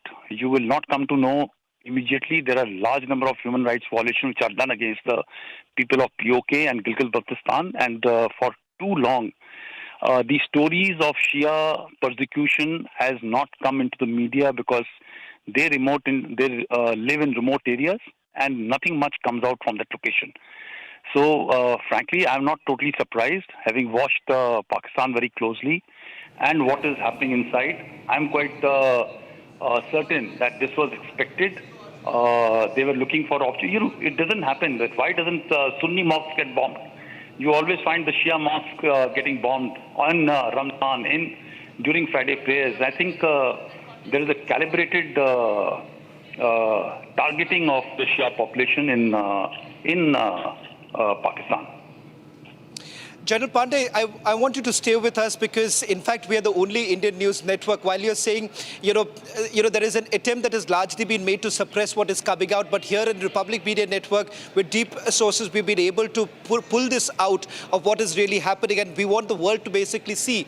This morning, we reported on what's happening in Afghanistan-Pakistan border, and today, what we are doing right now is getting you details of what's happening in Skardu. I want to put out a picture right now. This picture happens to be of one of the protesters. That gives you an idea of the kind of brutality that has been inflicted by the Pakistani army on those peaceful protesters, because there is another set of video that we have accessed which shows that these were peaceful protests that were going on, but despite that there's been indiscriminate firing. I want to understand from you, General Pandey, as to why exactly is this becoming such a big threat right now. We'll put out that picture of the protester who's inside the hospital.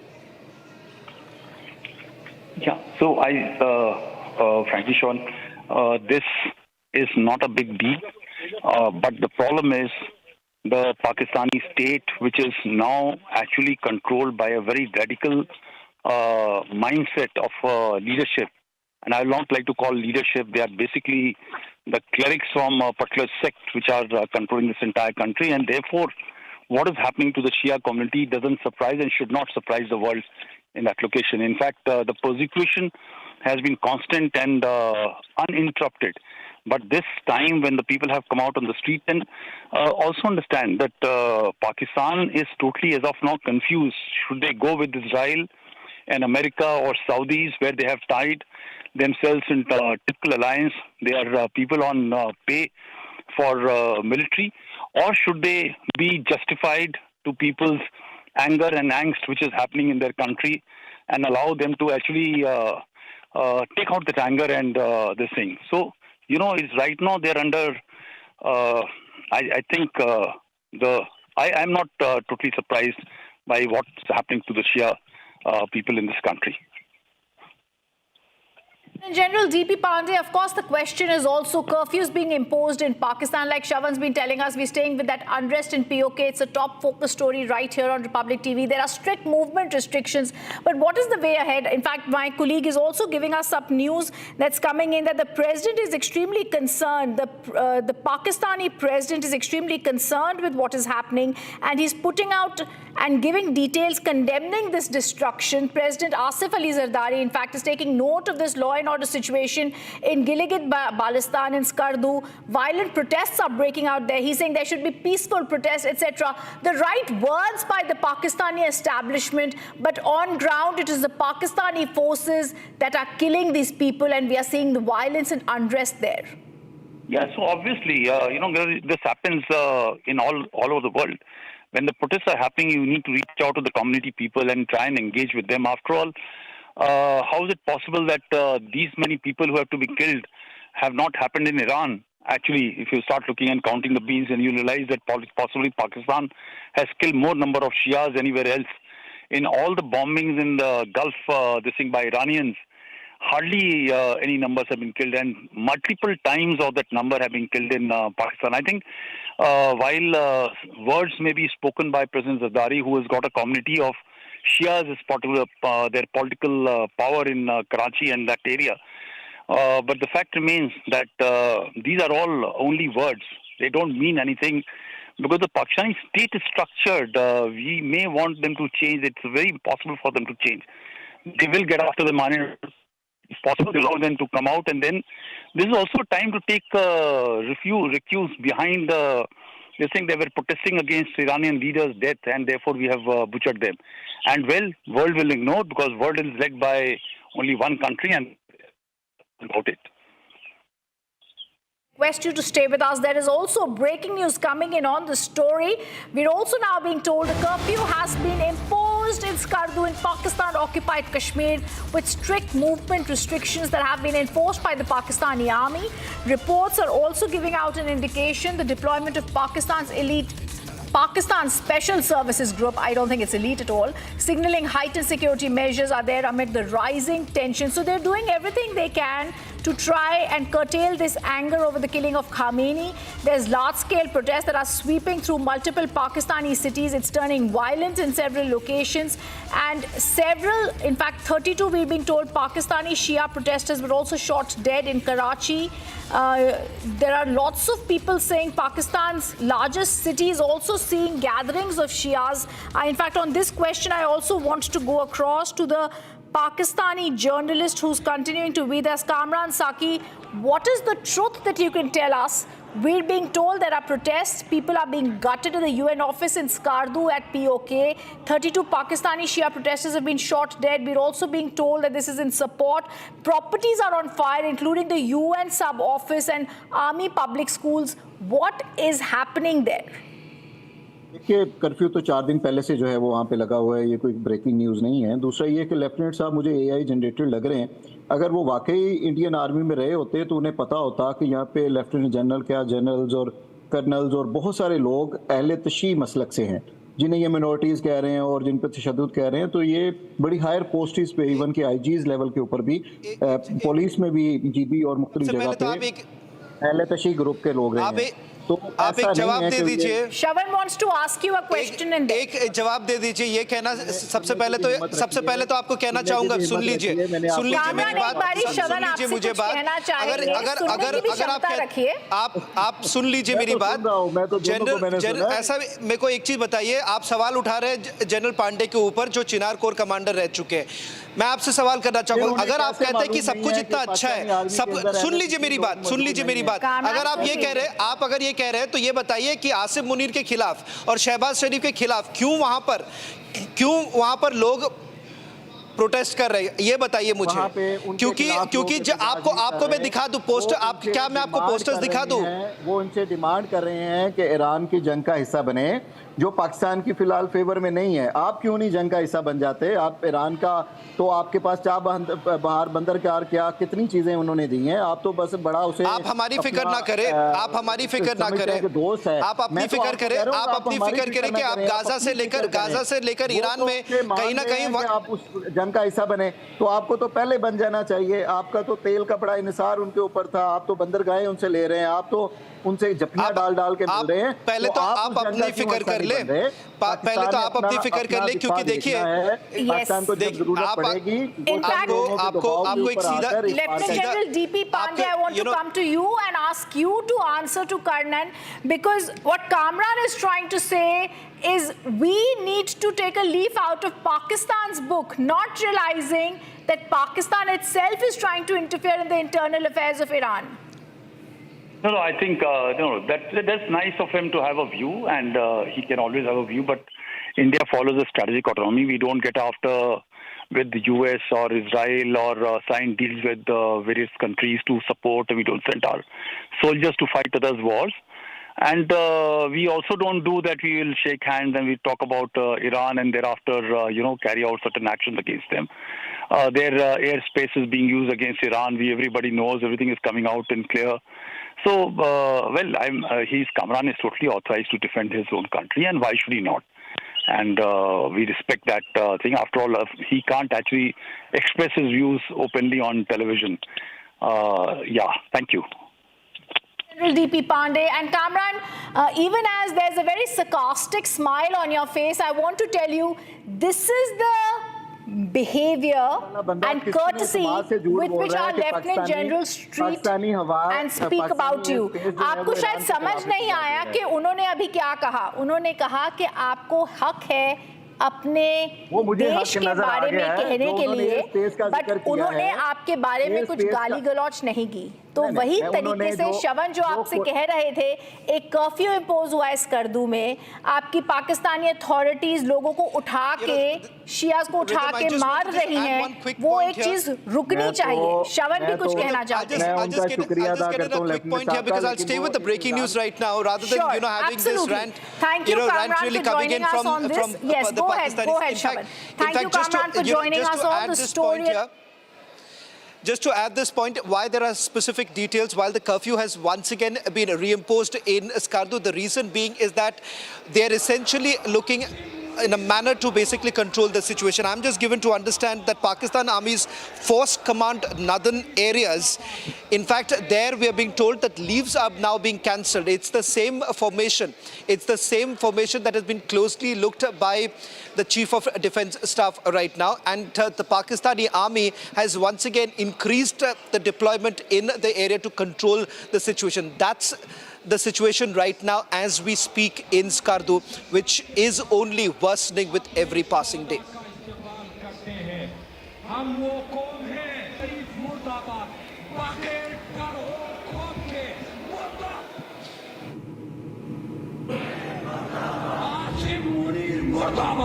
All right.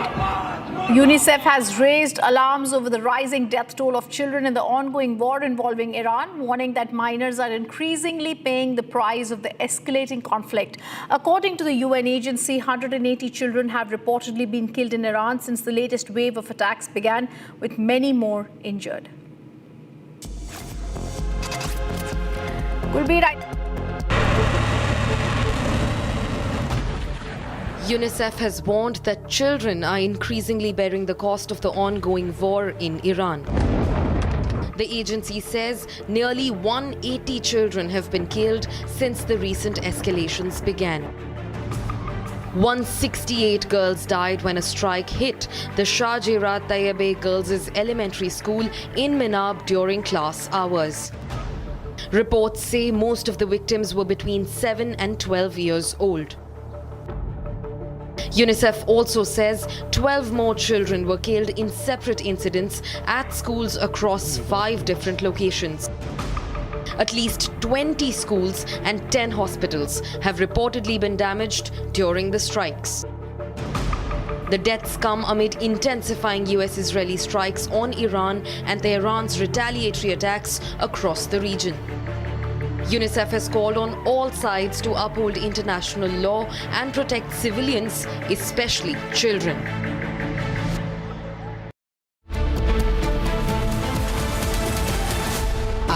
Pure सूजी pasta उबालो मिलाओ और खाओ 8 minute में तैयार। क्या taste है सबका राजा आर pure masala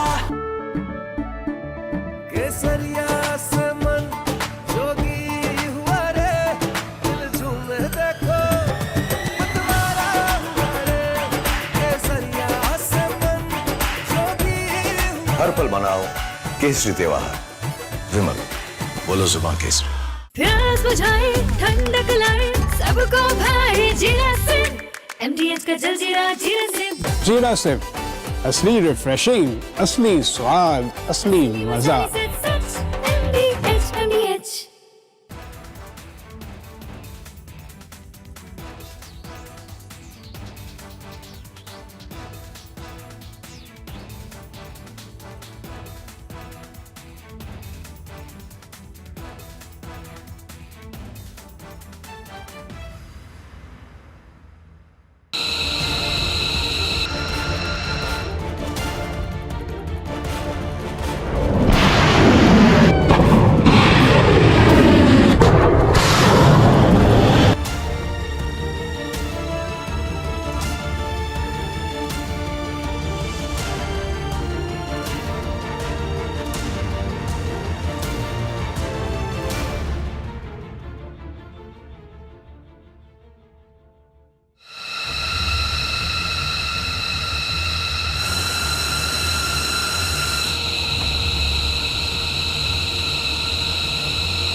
Now, the Central Command of the United States says that Iranian targets are being decimated by the United States forces, paving the way for continued delivery of overwhelming American military firepower. That's the CENTCOM posting on the social media handles. Iranian targets being decimated by the United States, and they're maintaining overwhelming military edge. That's what has been posted by the CENTCOM, that is the Central Command of the US Armed Forces. American forces. Okay, we have some more breaking news coming in right now. The US has tested the Minuteman III intercontinental ballistic missile. The US Defense Department says that the US Air Force Global Strike Command Airmen conducted an operational test launch of an unarmed Minuteman III intercontinental ballistic missile from Vandenberg Space Force Base in California. And a visual of that, I believe, is running on your screens right now.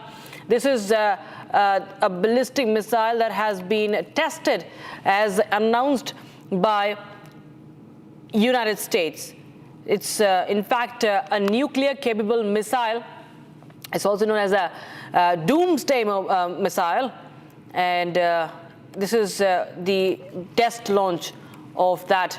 So this is the Minuteman III ICBM that has been tested, intercontinental ballistic missile. So you see America trying to send out a message there with the test launch, and of course the capabilities right now matter more than ever, with this situation only intensifying. This doomsday ballistic missile off the California coast tested by the United States. And meanwhile, we have some more breaking news coming in right now, viewers. Azerbaijan is, okay, so this is a video. Before we get you more news, let us just show you the entire visual. This video that is running fast on Republic TV. You're seeing this fast on Republic TV. The US testing the Minuteman III, or the doomsday ballistic missile off the California coast. And you just see this test launch recorded from the Vandenberg Space Force Base in California. It's equipped with the 2 test re-entry vehicles as per the US Space Force statement. It's nicknamed the Doomsday Missile, and it's the Minuteman III that can carry warheads up to 20 times more powerful than it's said to be, the warheads can be 20 times more powerful than the atomic bomb.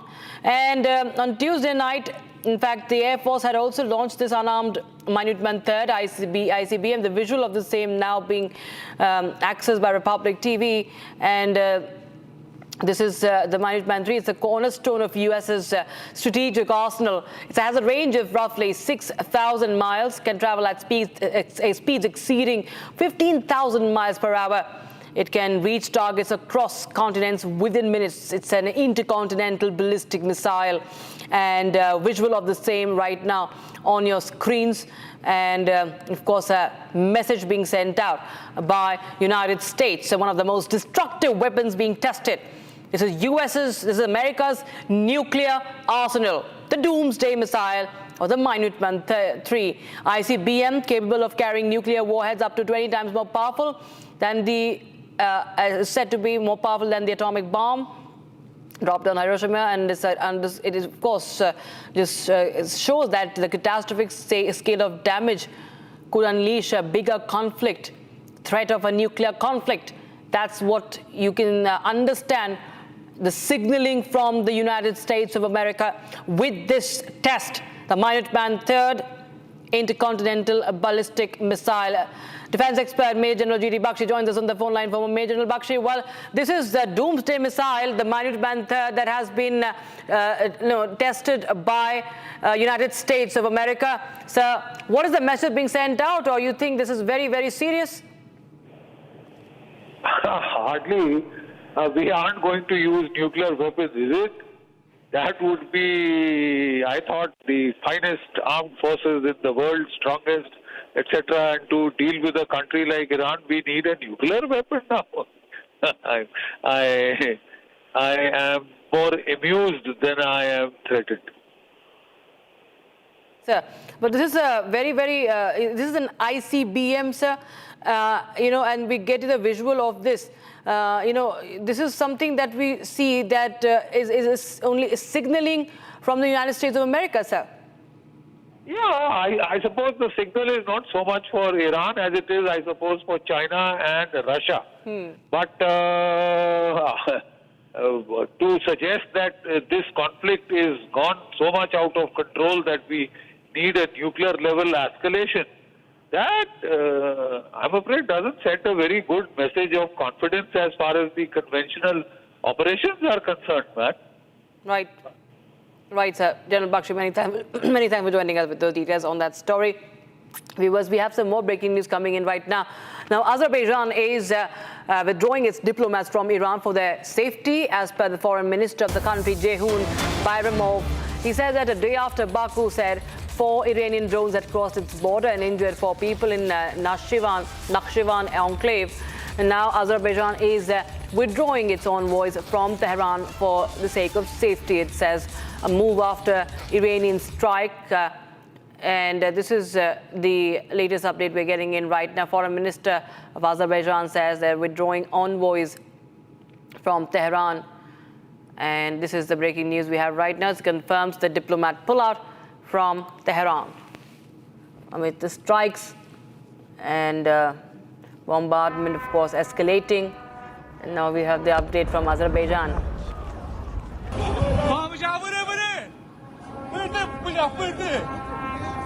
All right, we're shifting focus to other stories now. In a big move, viewers, big move that strengthens India's energy and oil reserves, The US president has signed a 30-day waiver for Russian oil purchases by India. Now, this comes at a point when the Strait of Hormuz, one of the most crucial shipping routes for oil, has been blocked by the IRGC amid the escalating war in West Asia. However, the Indian government has assured that there will be no rise in prices for now, insulating the economy from shocks. In fact, government sources also tell us that India had never stopped importing oil from Russia. In fact, in February, it was really on the highest level if you talk about the supply, the imports from Russia. More details in this report.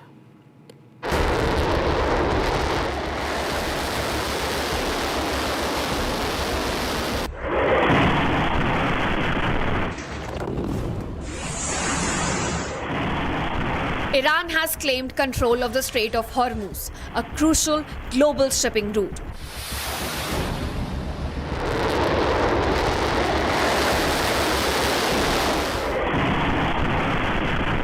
It has firmly said vessels allied with the US and Israel will be attacked if they attempt to cross the region. While most of the world is now reeling from surging oil prices, India remains resilient. We have a diverse supply chain for energy and do not rely only on the Strait of Hormuz. Our ties with Russia are strong, and so is the oil supply. Resolution is always through negotiations. The conflict should stop as soon as possible. How long this conflict is going to continue? I have no idea. This is a question to the US. We have always been open towards supplying oil. As per reports, 2 Russian tankers carrying a combined 1.4 million barrels of crude which were bound for East Asia have now diverted to India. The Indian government is rallying to insulate the economy from further expected shocks.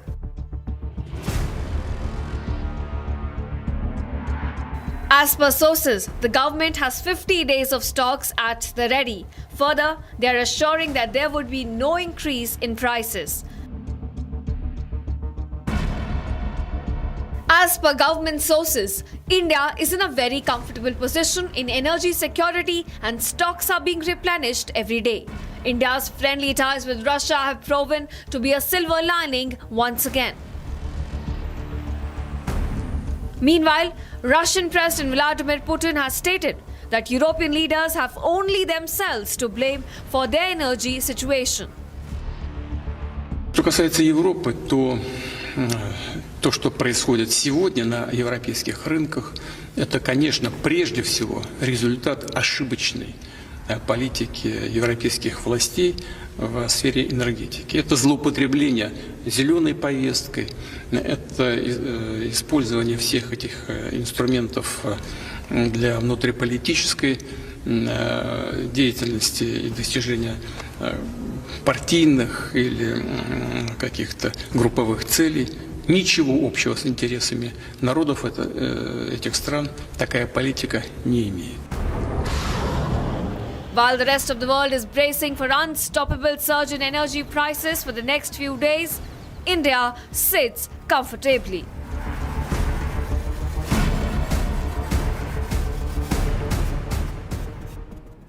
Now, it's beyond the financial impact that we are now trying to get you more information on. The humanitarian cost of this war is also immense. The UNICEF has raised alarms over the rising death toll of children in the ongoing war involving Iran, warning that minors are increasingly paying the price of the escalation. According to the UN agency, nearly 180 children have been reportedly killed in Iran in the latest wave of attacks. Many more injured. Here's more.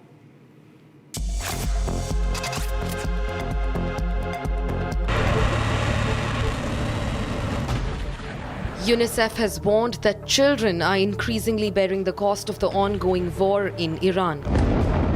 The agency says nearly 180 children have been killed since the recent escalations began. 168 girls died when a strike hit the Shah-Jirat Tayyebe Girls' Elementary School in Minab during class hours. Reports say most of the victims were between 7 and 12 years old. UNICEF also says 12 more children were killed in separate incidents at schools across 5 different locations. At least 20 schools and 10 hospitals have reportedly been damaged during the strikes. The deaths come amid intensifying US-Israeli strikes on Iran and Tehran's retaliatory attacks across the region. UNICEF has called on all sides to uphold international law and protect civilians, especially children. News coming in right now. IRGC says that the 22nd wave of Operation True Promise 4 began with a barrage of the Khorramshahr 4, the Khyber and the Fatah missiles targeting the heart of the Israeli-occupied territories. So this 22nd wave of attacks is here, as announced by the Iranian Revolutionary Guard Corps. And now they've in fact even mentioned about the missiles that have been deployed by the Iranians. In fact, it says that the Khorramshahr 4 has been targeting Israeli locations. In fact, it's a long-range missile, viewers. We talk about the Khorramshahr 4. It's a 1-ton warhead loaded missile, long-range one. And it also mentions of the others that have been launched in this 22nd wave of the attacks. Iran fires the Khorramshahr 4 missile along with the others, as mentioned, the Khyber and the Fatah missiles as well.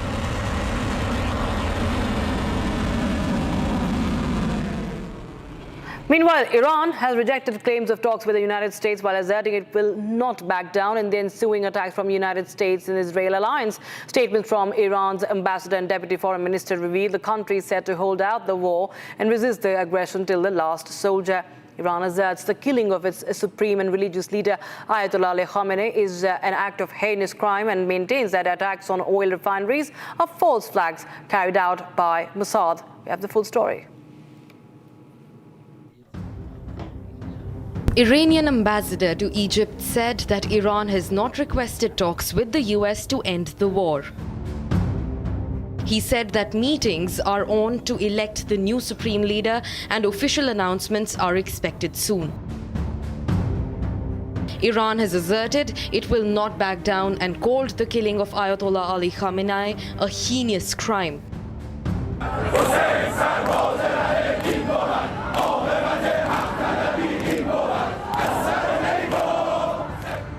Iranian ambassador called the attacks a betrayal of the negotiating table and diplomatic solutions of the nuclear issue.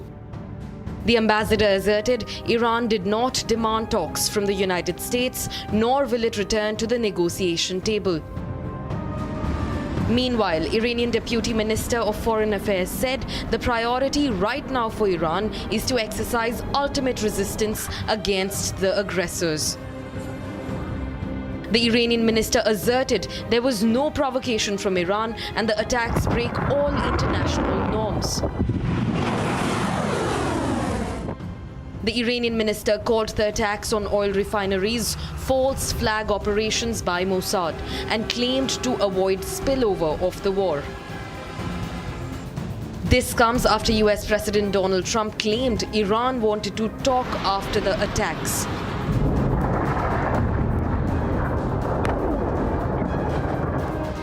Iran has launched Operation True Promise 4 in response to the attacks and hit several US and Israeli military camps while suffering heavy damage so far. All right, viewers, with that, it's a wrap on this edition. But on the other side, we're going to tell you more details on the 30-day waiver from the United States of America for buying Russian oil amid rising conflict in West Asia.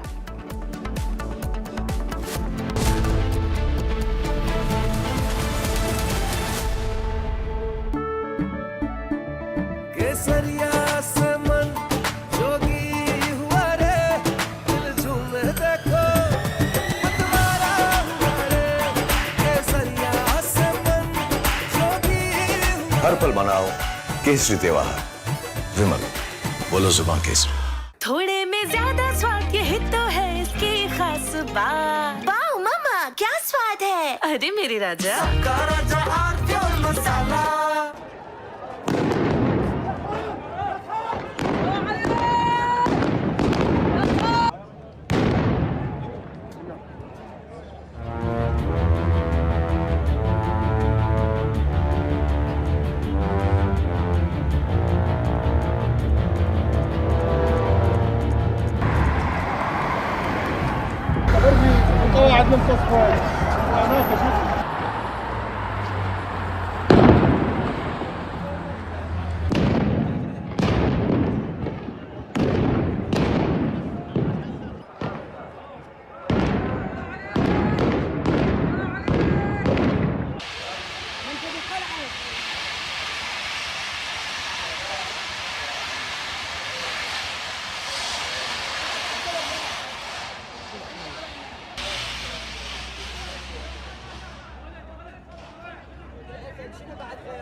يا نعش اللي يشيل الشيعة، سرتنا طاح المرتفع.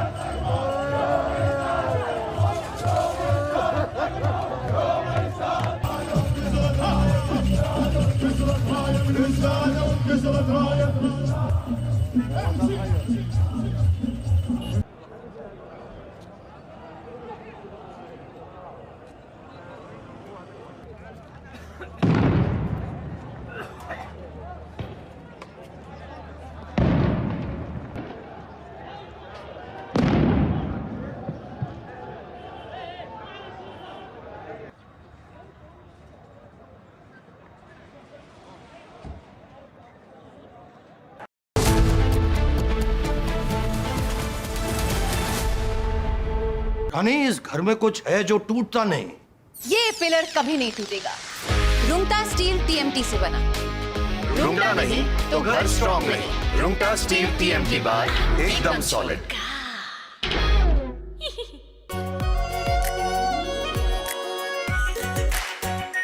Are pure shahi paneer masala, delicious, healthy everyday.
चमकी चाट से क्या बना है? Sandwich लस्सी और छाछ और हर घूंट में चमकी चाट।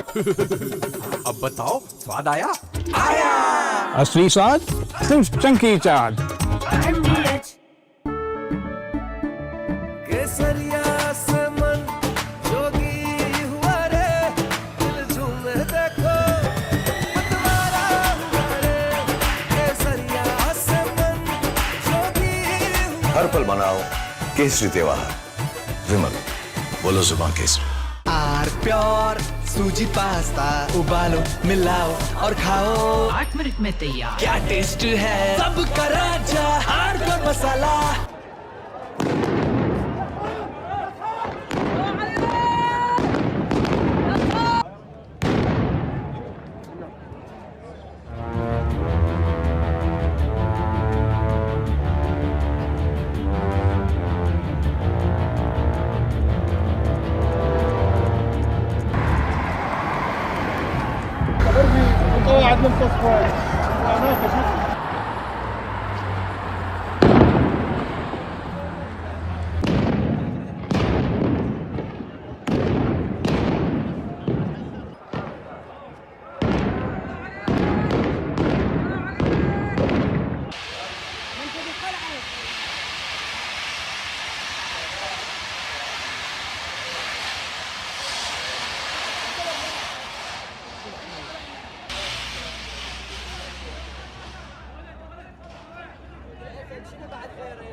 يا نعش اللي يشيل الشيعة سرتنا طاح المرتفع.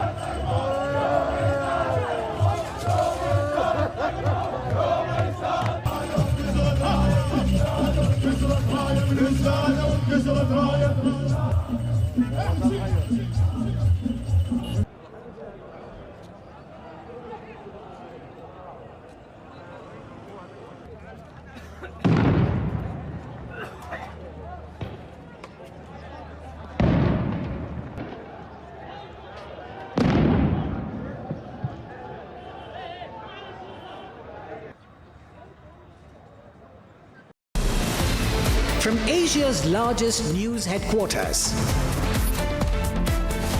setting the agenda for Bharat.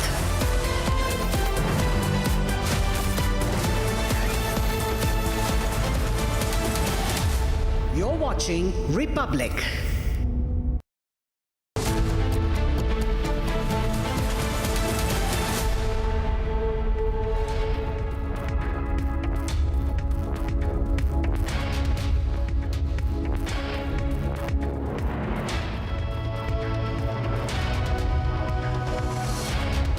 Very good evening, viewers. You're watching live and breaking, and I am Rakshita Mishra with you. The war is escalating, and we have some more breaking news coming in right now as we speak. The breaking news coming in is how Iran is unleashing its ballistic missiles on Israeli targets, and there you have a visual.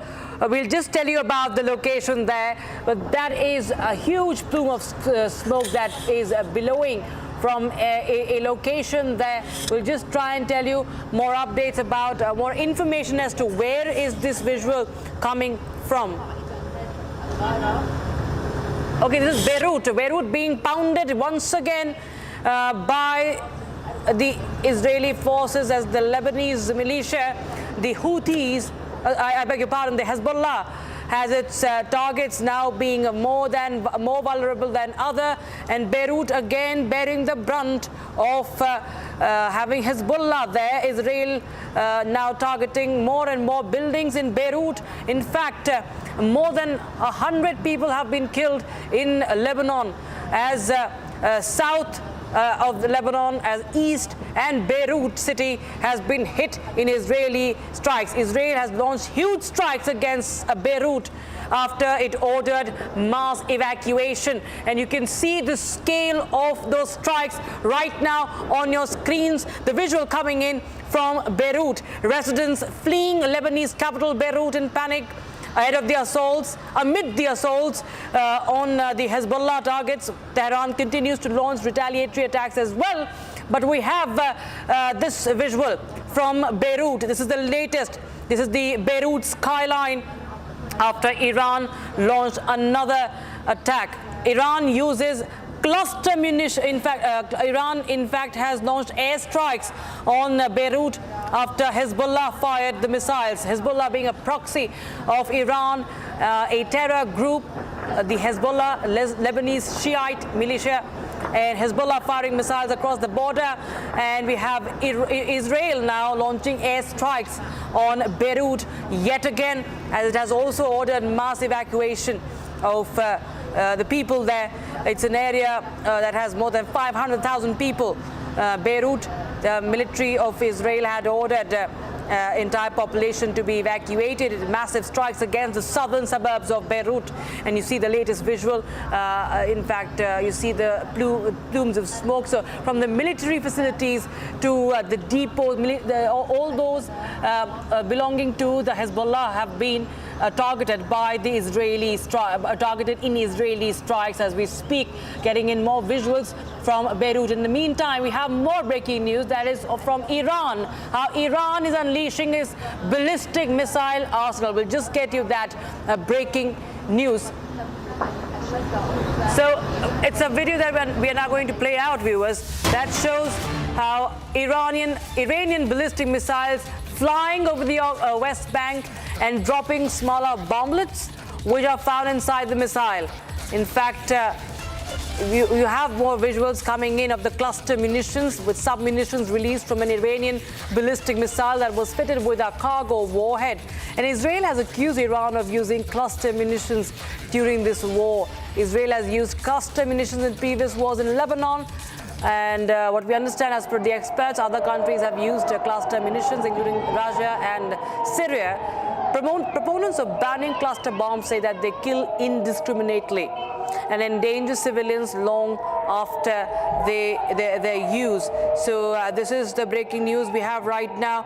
In fact, reports suggesting how Iran is showering these cluster munitions. As you can see, they look like fireworks of sorts, but it's actually very, very dangerous. This is a cluster munition of a missile, and they are unleashing these sub-munitions from that missile, and this is an entire shower of munitions. That, of course, is very, very dangerous.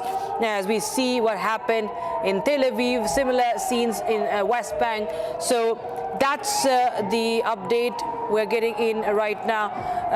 Okay, so there is more update that we're trying to get you from Iran. We also have a guest joining us live on the broadcast. We have defense expert Major General Sudhakarji joining us. General Sudhakarji, thank you so much once again joining us on Republic TV. So we see this mosaic defense doctrine of Iran at play over here, sir. How does this really make the military more and more resilient if the key command centers are targeted? Also, I want to understand from you this cluster munition that is visible right now upon West Bank and other parts of Israel. How dangerous is this? Yeah, Rakshita, firstly, thank you for getting me for your show. It is very important to understand the transformation which Iran has gone through in past 8 to 9 months, but particularly from the month of January to 2026. I'm saying 8 to 9 months because the 12-day conflict which took place in June last year, if you count it from thereafter, the late Supreme Leader, he had a series of consultation with his advisory team, and they had gone in to identify, they knew that this assault was coming, and they had started preparing for it. And we need to understand, our viewers should do well to understand that Iran as such even today is a theocratic society. Theocracy means that the religion is deeply entrenched. The the Islamic radicalism is down to the root. While it is centralized vertical, the supreme leader has got the full control over judiciary, over defense, over the economy. It has got full control over all the industry, everything, virtually, political leadership. But in what has happened in past 8 months is there is a new format which has been introduced. That format is known as mosaic defense. It was talked about amongst very close coterie, but it came into being in the month of January because they started suspecting that this attack was imminent. Why they started suspecting? 13th of January 2026, there was a very important meeting in the White House where the Tulsi Gabbard and Pete Hegseth and Marco Rubio and host of other very senior officials were present. They gave a full presentation to Donald Trump, trying to convince him that Iran did not pose any kind of threat against USA. Therefore, plans to attack Iran should be dropped and they should focus on the ongoing conflict and the domestic issues. Somehow, while he agreed to this, but within a couple of days, the Jewish lobby being what it is the strongest lobby in USA. They had a greater sway and say. And maybe it is because of that he got swayed and he got drifted and the things changed so rapidly. There was a impromptu target which was available from the CIA and both the parties, two different operations were independently launched with different names. Israel and USA. One was Epic Fury, the other one, most of us know that, and they carried out the attack that knocked off the supreme leader and 49 senior leaders. So before that, what had happened was this mosaic defense had been introduced. What it meant was earlier, the defense of entire Iran is to be centrally controlled by the IRGC, that is the Iranian Islamic Revolution Guard. When I say IRGC, they are the supporting paramilitary force.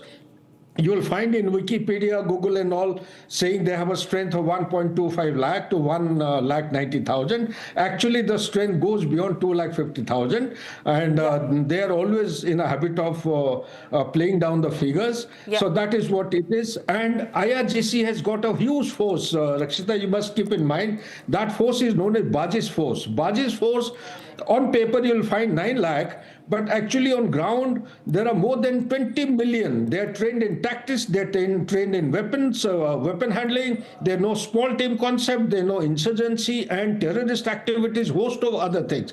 They are expert in cyber security, expert in electromagnetic spectrum. That is the kind of capability they have. In addition, they have the Iran army, which is around 6 lakhs or more. They have got a reservist force of 2,60,000. They have got navy, those small in size, and the Air Force. So they got decentralized. The 31 provinces of Iran, they have got grouped into 5 different zones or theaters. You call them by any name. Each of the zone or theater has got a theater commander or a supreme commander of that particular zone. He's at liberty to take a final call and fight till the end. That is the kind of delegation of authority which has taken place. And besides that, if you have time, do come back to me. I'll explain about the cluster bomb as also the surge capacity. People haven't understood the meaning of surge capacity, why Iran today is endowed and is gifted with a huge surge superiority. It can actually produce n number of kamikaze drones, which even Israel and America cannot think of. Back to you, please. Right, sir. Major General Sudhakarji, just requesting you to stay on with us. We have some more breaking news coming in. The Israeli Defense Forces are releasing a footage of the strike on Ali Khamenei's underground military bunker. It's a fresh visual that we understand is being released from the Israeli Defense Forces. Now, the IDF had dismantled Khamenei's underground military bunker beneath the Iranian leadership compound, and you just see the video we're going to play out. So this was a strike on the underground bunker where a meeting was going on. The former Supreme Leader Ali Khamenei was taken out, struck there. The underground bunker was destroyed. Here's a view. Here's a footage that has been released by the Israeli Defense Forces. In fact, IAF, that is Israeli Air Force fighter jets, had dropped around 100 bombs on the site. IDF says was located under Iran's leadership complex in Tehran, spreading across multiple streets and including many entry points. And there were many senior members of the Iranian regime that were meeting out there in that underground bunker. And now we see that strike. Major General Sudhakarji, we are getting in this, the Israel Defense Forces continue to, share these visuals now. What do you have to say if you can see that video, Ali Khamenei's underground bunker, the way it was destroyed, and how the fighter jets had dropped around 100 bombs. There's a lot of, we speak about the intel, we speak a lot about how it was done. Sir, what are your views on this strike? Yeah. It's a very perfect, I would say, you have brought up a very important issue, and this is underground bunker. Now, there is a couple of new strategies which were undertaken by Iran in past 8 months. One of the strategy was strategy of endurance. The strategy of endurance, actually, it had some subdivisions. One of them happened to be the strategy of dispersion of leadership, dispersion of infrastructure, defense industry lineup, dispersion of places, number of places where the manufacturing of this small cheap variety of kamikaze drones are taking place. In one day, they are able to produce something close to 400 to 1,000 drones. That is the kind of capability under conflict condition. They can go up to 10,000 to 12,000 drones per month. That is the surge capacity of Iran. So when you talk about this underground bunker, it was not one of its kind. There are many such kind of bunkers which have been built. I don't know how they managed to create, because the strategy of endurance is based on the paradigm that it's like two typical boxers. The stronger person, he takes the initial beating and he's roughed up nice and properly. He waits till the assailant or the aggressor gets tired, exhausted of all its resources. That is what precisely happening. Today, the Gerald Ford and Abraham Lincoln, they have got the fleets actually giving them protection. These fleets, they have like the destroyers, they have the submarines. They are the ones who have got the frigates, they have got the interceptors. When we talk about the Iron Dome is basically based on a concept of air defense weapon system, and these air defense weapon systems become effective only with the application of an interceptor. Development or manufacturing of one interceptor takes anything between 1.5 to 4 years, depending on the potential that it is expected to address against the oncoming missile. Today, as per the statistics, on 28th of February, the north and the southeastern portion of American Armada, they had just about 600 interceptors. Okay. Interceptors are far and few. It takes time. Cost of one interceptor or one missile is $4 million. That is the bottom line I'm talking of. One missile is not required. You require more than 2 to 3 missiles or interceptor to neutralize one cheap variety of drone, which is costing around 20,000. You can well imagine the cost multiplication.